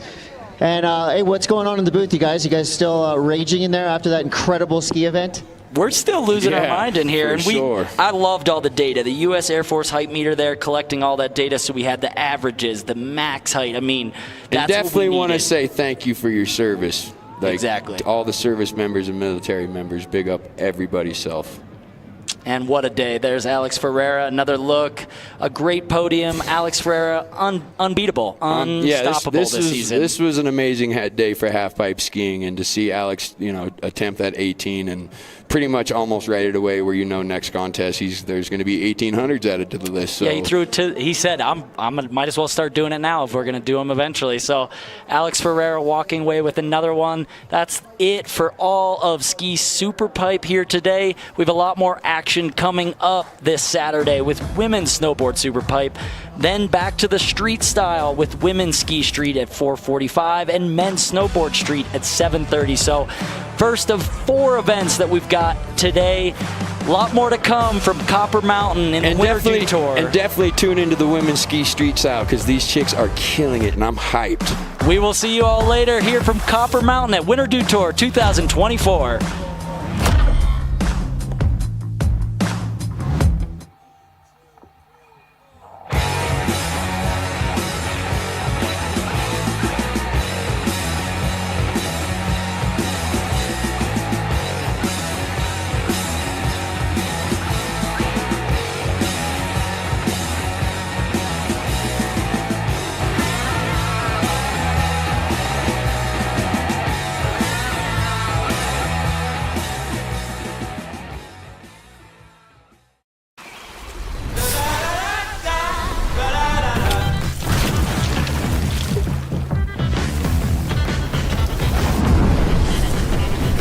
Refresh your senses with a kick of citrus flavor. Do the do.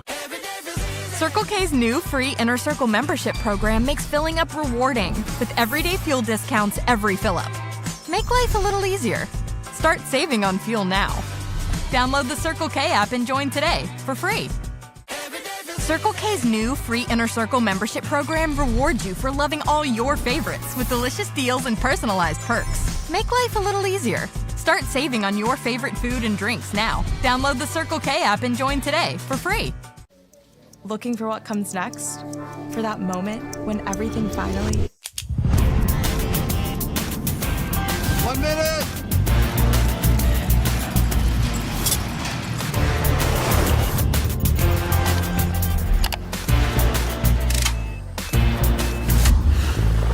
Whichever path you choose, it starts here.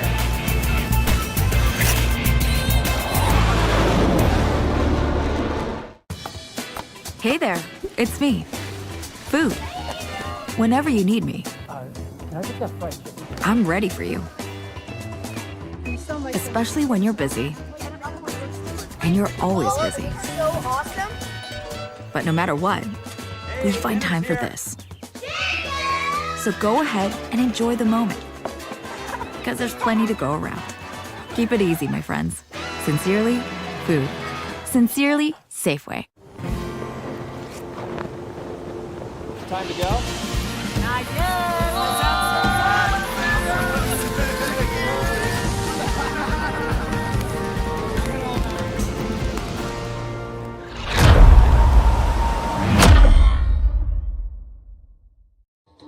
Check, check. Yeah. Charlie Tango. I'm Chris Cote, and this is Todd Richards, one of the greatest snowboarders of all time. And we're going to talk Dew Tour history. Two dudes doing Dew.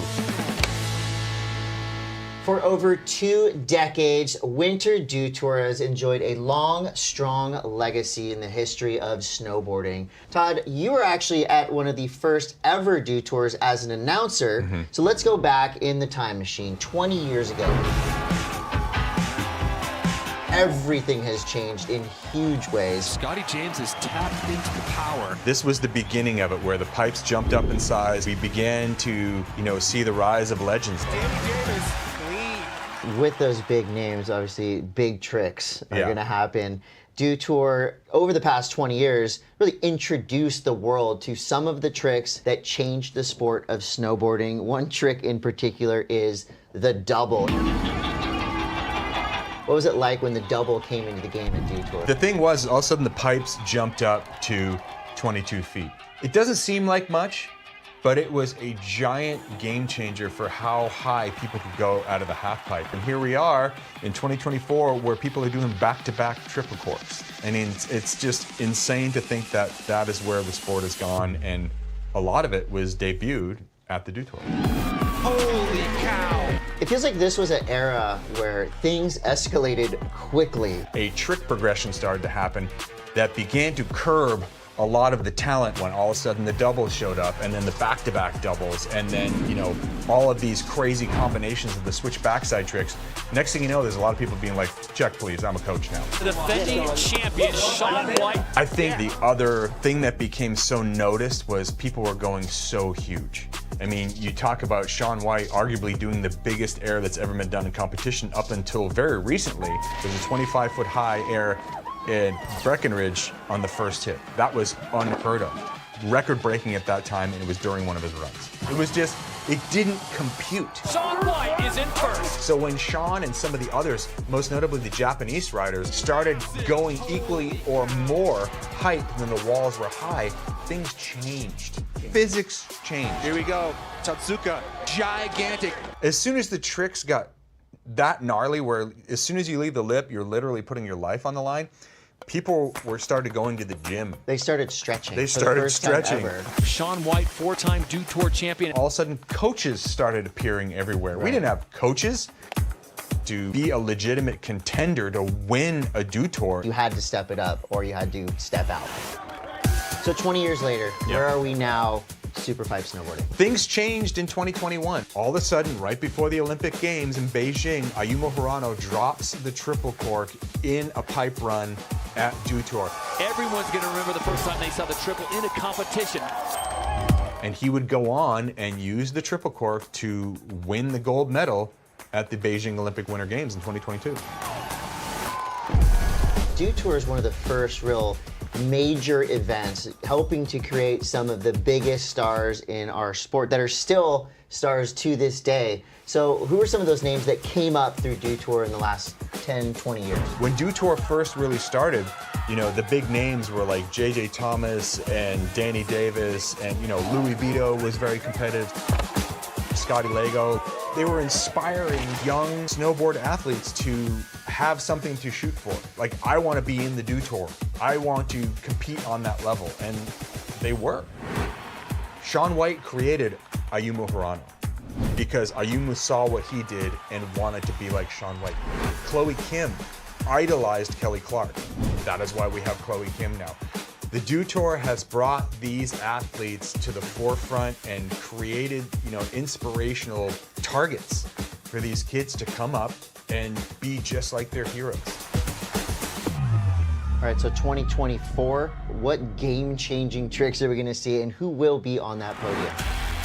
Well, there's only a couple people on the planet that can pull the triple cork out of their bag. But Scotty James is bringing incredible technical runs into the half pipe, doing tricks that no one is even stepping to. But Ayumu is a very driven young man, and he can do back-to-back triples.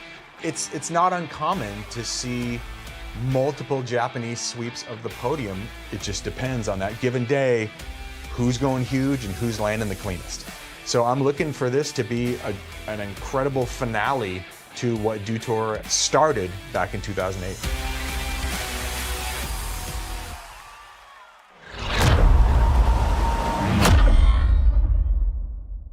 "20 years of Dew Tour," it's pretty, makes me feel extra old when I hear that.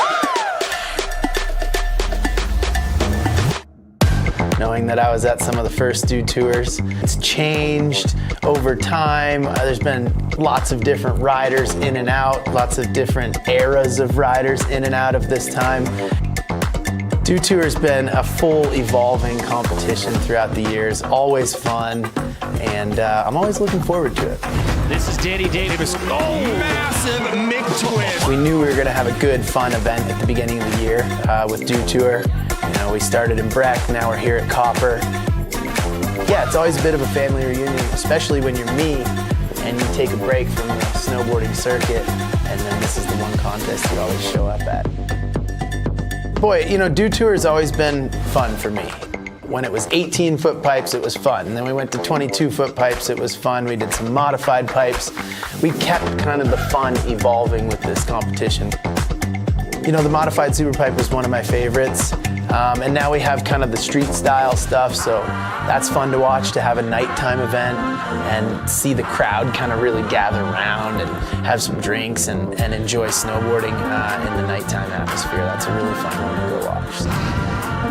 You know, I don't know if there's anybody who's been doing Dew Tour as long as I have on the snowboard side at this point. I don't like to claim the title of ambassador of Dew Tour, but I'm always here.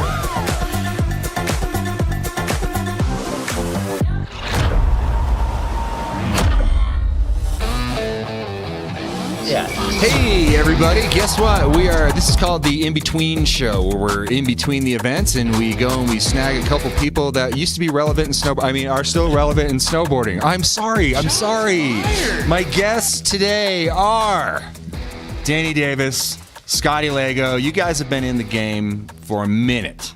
Okay, and I think the subject matter that we're going to cover here today is kind of just a progression. Danny, you won the very first Dew Tour 20 years ago. Was it the first one? That was the first Dew Tour. Was the first one? I don't think first Winter Dews 20 years ago.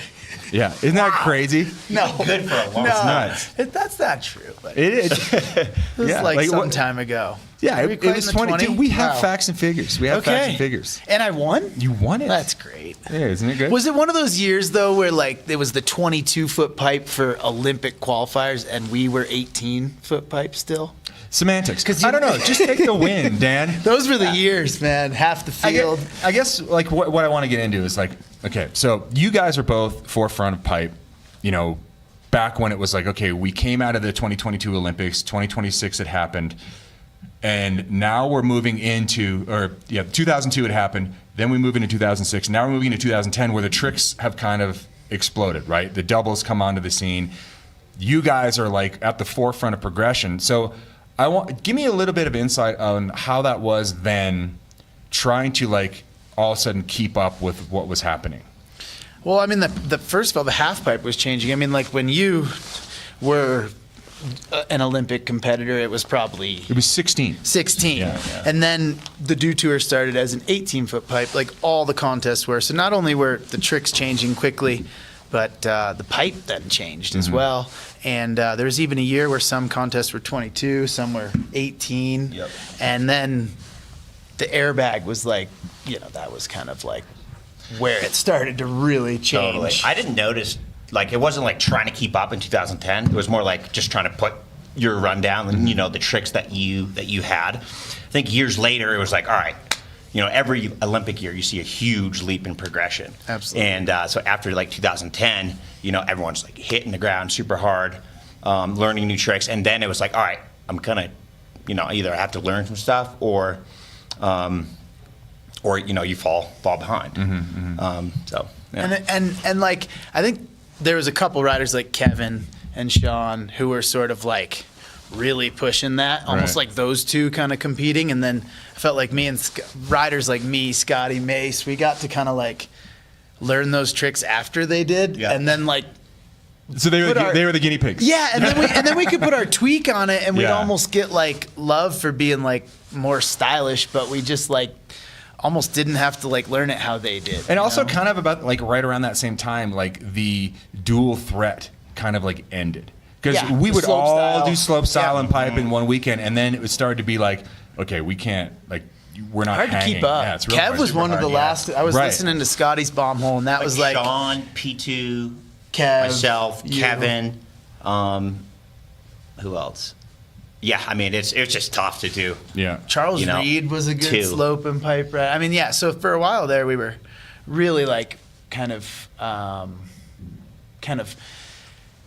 trying to progress the sport, but also trying to like keep it chill because it was moving really fast and tricks were starting to get kind of kooky. Right. No, I hear you. And I think that's like one of the coolest things about snowboarding, right? Like I've always loved both of your styles, and I think the reason that I love both of your styles is like not only because when I look at a half pipe run or like what is style to me in a snowboarder, it's also what happens between the walls. Because you can fly off the wall and do 1620s in the half pipe or 2160s, but if you look like a wet cardboard box in between, it's not good. And it seems it's just good fundamentals, And I think that one of the big things was that you guys kept it real. If you were just doing a frontside air in the run, it was like, okay, cool. Like that looks good, looks proper. Not like you just learned how to do, the really important ones to get the points. Well, and I feel like for a while their kids were like, okay, I got my 900, time to move on to 1080. Right. And like maybe the grab was held for like 180 or 360 of that spin. So as like, not style is one thing, but also like doing tricks with like purpose and poking and hanging on to that grab. And like, you watch Scotty's like cab 10 back in the day, like that melon was like, he got into it at like 90 degrees and held it all the way around. Yeah, and, Scott, you used to put English. That's on what I your mean. tricks. Like, so, and they were like you said, there was exclamation points in the middle of your tricks, like hi-ya! Like there was like some real heat coming in there. Yeah, I think it shows like control. When you're able, like mid trick, you're able to like poke out something. Sure.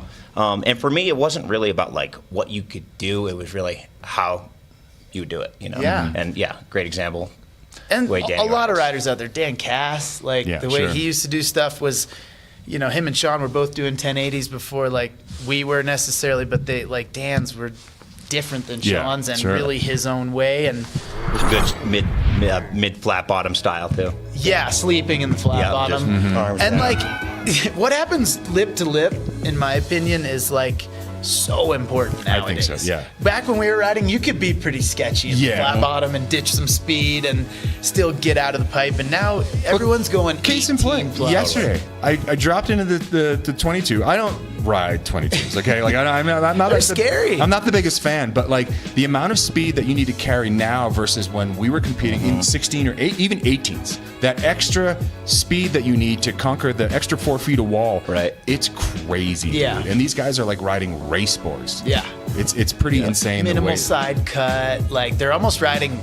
I mean, like some of them are kind of more like a border cross board than like a free ride board. Yeah, you know, totally. closer to that because once you get them on edge. And you need that perfection. Like you can't, like a 22 can't be bumpy. Yeah, and a lot of these are firm. firm and icy, so you need as much edge hold as you can get. Right. You know, when you're moving as fast as like a Yumu or a Kaishu or, you know. Yeah, to go. Definitely gets a little bit dicier if the pipe's not perfect. Yeah, 20 feet like out you have to is a trust different the story. pipe. Yeah, things change. Yeah. I was talking to Malto last night. He's like, I want to get to the lip. And I'm like, hell yeah. I'm like saying, like, that was me yesterday. Yeah, that was me too, man. Let's talk a little bit about, okay, so the Friends crew. You guys were kind of like the original, almost like the original content creators within snowboarding, like, you know, pre-Instagram, you know, all that kind of stuff. It was so fun. I bet. Talk to me a little bit about like how that was. I mean, there were crews kind of, but you guys were the first crew that really was like a branded thing. Like you guys were pretty smart about how you put it out there. And we weren't like, in my memory anyway, you know, nowadays, like you start a crew, you probably got some like social media, you got like a purpose. We like didn't know wanted to start a what crew because it was cool. And we just, You know, Jack would always make have the some camera out, stickers and there was really no purpose behind it at first. And then it kind of grew into more of a brand. But in the early days, like the Friends Vision days and stuff like that, it was. I don't know how many edits we made. but Yeah, just so nonstop, and they were so fun to make, and they were so stupid. Oh, and I look back now, and I'm like, oh my god. There's a lot that didn't make Embarrassing. it to the YouTube, you know, that were really. But there was, known. I mean, some of the stuff the stuff that stands out to me is like when like you guys were acting.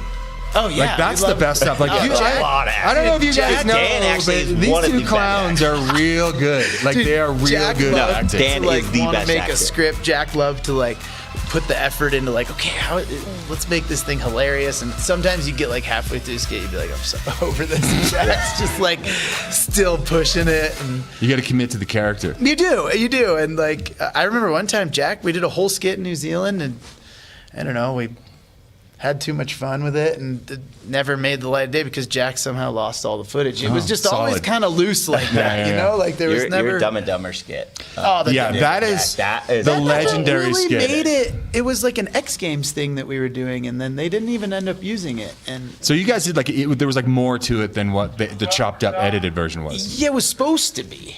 But yeah, like there's a whole lot of footage of that, like maybe 3 or 4 different scenes from that movie. Wow, that's pretty sick. That was awesome. All right, so let's bring this to where we are now. Okay, so the current state of halfpipe in 2024.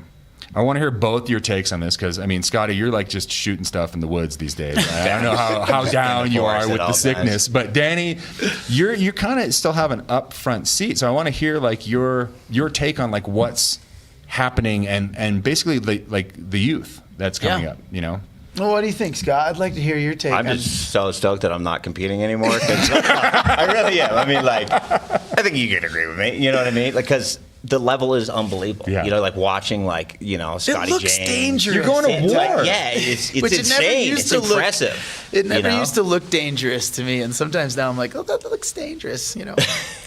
Well, I mean, and you think about that and like, okay, we're all aging and snowboarding is a different thing now. Like, I mean, look, I'm 54 years old. And when I was like 16, 17, 18, and my version of what like a 54-year-old or like a father, you know, like what does that mean in action sports? No, there's not. Like, you were just like some old person put out to pasture and shot, you know? But like, I thought I was like, when I was turning 18, I was like, dude, I'm getting old. Like, I can't believe I'm still professionally snowboarding, you know? I think it's so cool because it's different now. You guys are both dads. I'm a dad. And it's like, Danny, your legacy, I feel like the stamp that you're going to leave on snowboarding, besides the great riding, is kind of like the Peace Park stuff. And like features for everyone that like someone that's been riding competitively for 30 years can get in there and have a really good time. Yeah, like my dad can go in there. You can go in there. Mike's a ledge. I saw Mike this morning. He was getting some fresh cord real early. Absolutely. Yeah. But like that's the purpose of those parks. But like what's going on out there has to be there too. Yeah. I think for our sport to continue to flourish and grow and do what it can, we need that stuff going on out there, the gnarly stuff, because I can take pow turns all day and ride really mellow groomers and I'm going to enjoy myself. But like, I think to continue to grow the sport, this stuff is really important. And to see what those guys are doing and have a upfront seat at the, like, being able to go into practice with them. I mean, me and Scotty yesterday were saying, like, it's kind of nice that it's snowy and stuff because we feel like we fit in. Yeah, it's camouflage. Nobody was chucking doubles. It was kind of a mellow day. I'm going to get into that in a second. We're going to take a little break and be right back, and I'm going to hit these guys up because I need a serious ego boost to get in that thing tomorrow.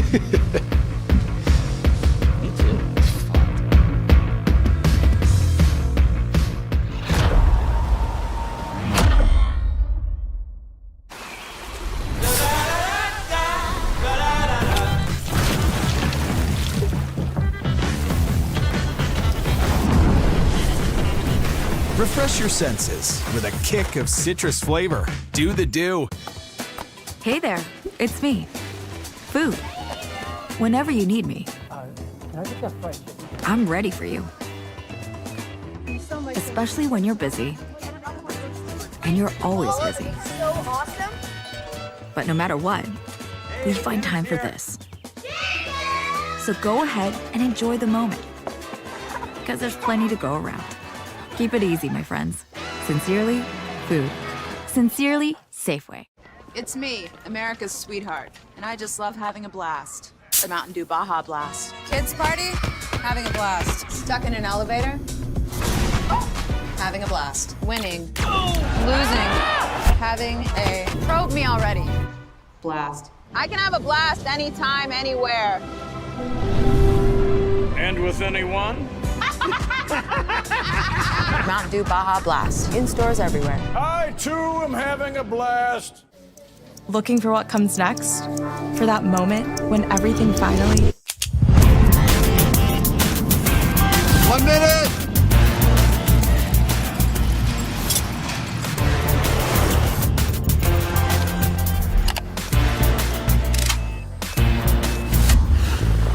Whichever path you choose, it starts here.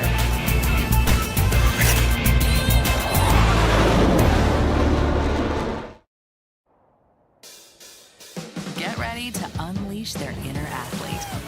From their first turns to that first drop, first air, to the first time they leave you in the dust.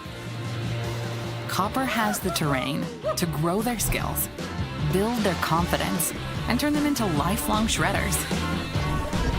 Challenge accepted. Goepper, the athlete's mountain.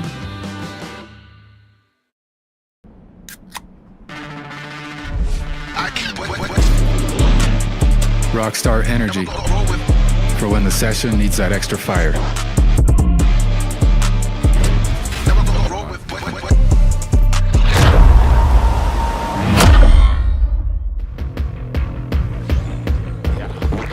Half pipes have changed a lot in the last 20 years. I remember when I was quite a bit younger and double corks kind of came onto the scene, and that was a really big part of half pipe riding, kind of taking this explosion to the next level. That's what I love about snowboarding right now. It just keeps progressing. I definitely think going big is the most fun thing that you can do in a half pipe. Gigantic. This is the run we've been waiting to see. To think where we are right now in terms of what is possible, it is insane. And I think that's why the half pipe is such a rad venue. To get on the podium right now, it's probably the hardest it's ever been. When you're seeing these tricks, they're gonna be different because the sport, it did a quantum leap. When I look at the pipe today and I think of where it came from to where it is now, the thing that doesn't change is whoever is going the biggest is the winner. There he goes, ladies and gentlemen. Okay, I'm back with two of the legends of halfpipe. I'm here, of course, with Danny Davis and one of my favorite shredders of all time, Scotty Lago. And we're here and we're just kind of talking, we're reminiscing about, you know, where it came from, where we are now. And so we got this Legends Jam coming up tomorrow. looming. It's more looming for me than it's coming up.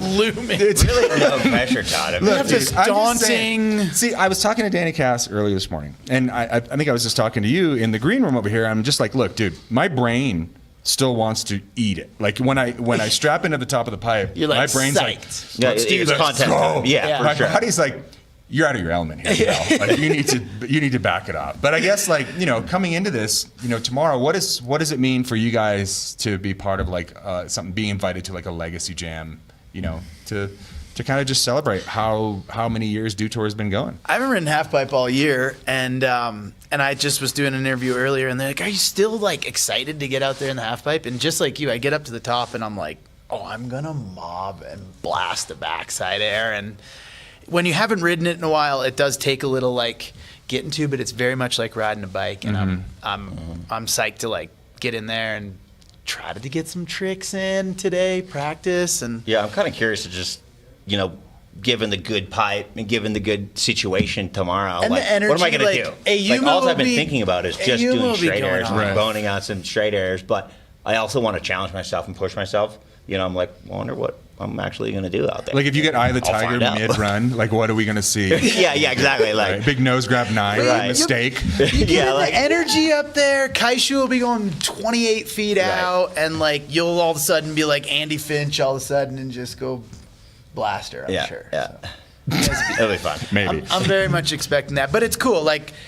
Dew Tour has been, I've said this a few times this week, but it's always been the contest we get to experiment with and have fun. It's not like a Grand Prix. It's not like X Games where these formats need to stay the same and be, a regulated event. We get to have fun here. And last year we did this Cash for Tricks, which was really cool, and it was dumping out. Yeah, and they were just giving away money, but there was some crazy stuff that went down, mainly by Ayumu just doing 19-foot high air to fakies. Yeah, it was. Oh, that was pretty awesome. You always like it on the half pipe, Yeah, we get to have fun out here at the Dew Tour. We get to do events like this, even when it's puking and hard to make it to the lip for most of us. Somehow Ayumu goes 28 feet out. Wild. And Patty's out there. It's fun for me when we get to have people that aren't in the snowboard circuit in the half pipe because their stoke is so get Nick Baden out there on Sunday. Give me Stacks in the pipe. Dude, I think those guys, Stacks, Baden's a really good pipe rider. Super good. He chomps Stacks that thing. Too. Yeah. Stacks totally got it. Yeah. Brandon Davis has got some really good pipe skills. I'd love to see all those. Danny Cash is gonna do. I'm excited to see Danny. I want to get a cab 10 switch tail from Dan, just that old school You better prep him. Sleeping in the tail grab. Well, I was thinking about it the other day. Okay, so Danny, it's not like you forget, but you kind of forget how many U.S. Opens in a row he won. And how many? Well, he had 2 or 3 undefeated seasons, or at least one. I know that. Back-to-back 10s. He was the first one to really bring that out into snowboarding, and his legacy has always been he's asleep at the wheel. Totally. He's doing tricks, and you're just somebody wake Danny up. And it's so fun to see these people here. They're all here. I was always drawn to Dan's style. He was one of the my. I think everyone is. I think everyone that was loves. a big one for me when I was getting into snowboarding seriously. Okay, so as we wrap this thing up, I want to hear from both of you guys. What is a piece of advice that you can give to someone that wants to ride Superpipe but that is maybe intimidated by how big it is? I'd start small. Ride the mini pipes. Step it up. If you can find an 18-foot pipe. I know Bachelor does a good 18. And just work your way up, like a jump, too. I wouldn't recommend just going and hitting a 40-foot kicker if you're not hitting kickers. I don't know. I think people at Big Bear would argue that. They just send it. Scott, what do you got? What's your tips and tricks for this? No, just, the fundamentals. As long as you have the fundamentals, that can carry you through everything. So just working on your edge control and keeping an edge, you can drop in and you can look back up the pipe and look at your line, and it looks perfectly clean, then you're doing it right. You're ready. Yeah. Well, I just realized is that we're 3 Olympic half pipe team members. Nice. We've all been to the Olympics for half pipe. Tight. Scotty's the only one that got a medal. Oh. Only one that gets sent home, too. No. Which is also amazing, by the way. Like, not a lot of people can claim that. It's great. Boys, always a pleasure. Hey, thanks for having us. And we will be watching. Awesome. And judging. We'll be out there with you. Yes. Yep. All right, we're going to check in with DC right now. We got some more pipe action coming with the women's snowboard final coming up soon. All right, on. Thank you very much, Todd Richards. Very fired up to see you in the pipe, buddy. I know you're saying you're not, that excited yet about getting in the 22-footer, but you're someone that I grew up admiring, and a big reason why Breckenridge is still my home, why I moved there. That guy was one of my heroes, so really hyped to see him in the pipe. And another one of my heroes right now, just because of what you've pulled off this season. We got Nick Goepper in the house. Hello, everybody. DC here. We're up here in the VIP tent, and we are located on the patio at Jack's, having a good time. I'm going to turn down my monitor here. I'm doing some DJing up here and also doing a little light MC work as well. But Nick Goepper, really stoked to catch up with you, buddy. Oh, thank you so much, DC. There's no one I'd rather be with right now on this sunny afternoon. Thank you so much. Yeah. Speaking of sunny afternoon, I like rocking just the bib there. Did you got sunscreen on those guns there? No, actually, this was just for the award ceremony, so I'm not gonna flex them too hard, but I'm going straight in after this. Gonna take out my boots, kick back, relax, and man, it was a great day. Second place, best result ever in half pipe, and to do it here at the Dew Tour in Goepper is just so fun. Heck yeah! I think we're gonna check out some highlights here of your run, including, I'm really excited about your Bone Air variation. Shout out Justin Dory if he's tuning in, and of course Cassie Sharp. New parents. Yeah, this one, the wall was a little bit over vert right there, so I had to kind of be soft with it, and then the right 10 and the Bone Air. The 540 at the end, not too much spinning, but trying to add a little creativity, and man, it's just so fun to do a new trick in a contest that you've been working on. It's like you're in a lab cooking up some sort of concoction, and to just see it do work is the coolest thing ever. How excited were you when you saw the weather for today? Man, I was so excited. Yesterday we had a little bit of snow, but man, when the sun comes out in Colorado, it really comes out, and it shines bright, and the clouds stay away, and I love it. All right, now, I really want to talk to you about, in your interview with Chris Cote up there, you had mentioned you had kind of a crazy morning. There was a car accident, and you got a ride here. You hitched a ride in the back of a Colorado State Trooper vehicle. That's right. So I'm staying up in Leadville, never stayed there before, about 30 minutes away. And on Highway 24 on the way here this morning, there's this car accident. And luckily, I gave myself some time, so I'm like, all right, 20 minutes goes by, and if nothing's happened, I'm hitchhiking. So 20 minutes goes by, then I leave my truck on the side of the road, I get my skis, and I literally start running down the highway. And the car accident was kind of a bad scene. Thoughts and prayers out to whoever was involved, and I'm literally walking through it, trying to stay out of the way of the emergency personnel. And one of the policemen was like, "Excuse me, sir, excuse me." And that's why I turned around and was like, "Oh no, I'm in trouble." And he's like, "Hey, if you just wait down by my car, I can give you a ride in 2 minutes." And I'm like, "Oh, okay." I was wearing my Dew Tour jersey because I thought maybe that would help people understand. So I get to the cop car, and he comes over and he tells me he's from Indiana and he knows who I am, and he's like a fan, and he's like, "Just hop in the back, buddy. I'll take you to Dew Tour." No way, that is incredible. All right, so you weren't involved in the accident? No, I was not involved.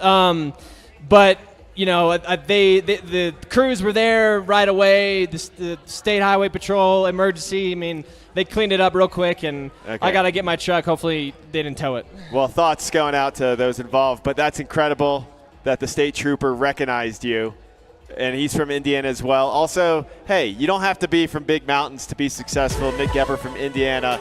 I mean, that's an incredible story in itself. There's so many incredible stories that surround you, but thank you for sharing that this morning. It sounds like we're going to look at some street style stuff from last night, so we're going to change gears a little bit here. I think we're going to get your reaction. You being a well-rounded athlete, of course. Yeah, for sure. And so successful in slopestyle, know a thing or two. Also with your backyard setup that you had in Indiana. Oh, yeah. Know a thing or two about some street style and some urban setups. For sure. Well, Dew Tour bringing the creativity with the formats and the setups, with the street style. And, Yeah, man, I've been a rail warrior for my whole life. That's all I did skiing in Indiana, and to see these kind of high-level rail events are so cool because they're accessible to anybody who's got a hill and some snow. Just throw a piece of steel or a piece of PVC pipe, and you can have fun for hours. So big shouts to Colby and Tucker and A-Hall for an amazing skiing last night. It was fun to watch. Yeah, that was definitely, those guys were throwing down. There was great energy out there. And really excited. We have more street style action tonight. So make sure you guys come and check that out. Wrapping things up with men's snowboard street style tonight after some amazing music. Well, Nick, that's amazing. I love that the state trooper was from Indiana and recognized you and knew who you were. Does he follow you on social as well? I don't know. Officer Sparks, shout out Officer Sparks. Wherever you are, man, I love you. Thank you, Officer Sparks, Colorado State Patrol, protecting and serving indeed and getting our athletes out here, and Nick Goepper helping propel you up onto the podium, man. Hey, great season. It's been a lot of fun watching. Really proud of you. And can't wait to see what you do next. But Nick Goepper, ladies and gentlemen, if you don't follow him on Instagram as well, you got to give him a follow because your content has been amazing this season as well. Thanks, DC. Thank you, Dew Tour. Hopefully we'll see you next year, and it's a pleasure, man. Thank you. Right on. Thank you. Much love, Nick Goepper. Also, you need to be following Patty Zhao, one of our star athletes that's up next in women's snowboard superpipe. So these guys got it warmed up, and now women's snowboard superpipe coming up next right here at Copper Mountain. Happy Dew Tour, everybody. We love you. Thanks for being part of this cultural celebration. Peace.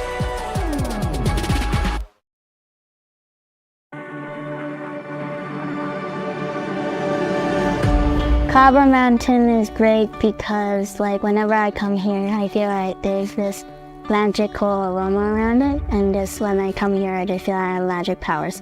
And the courses are great, everybody's so nice.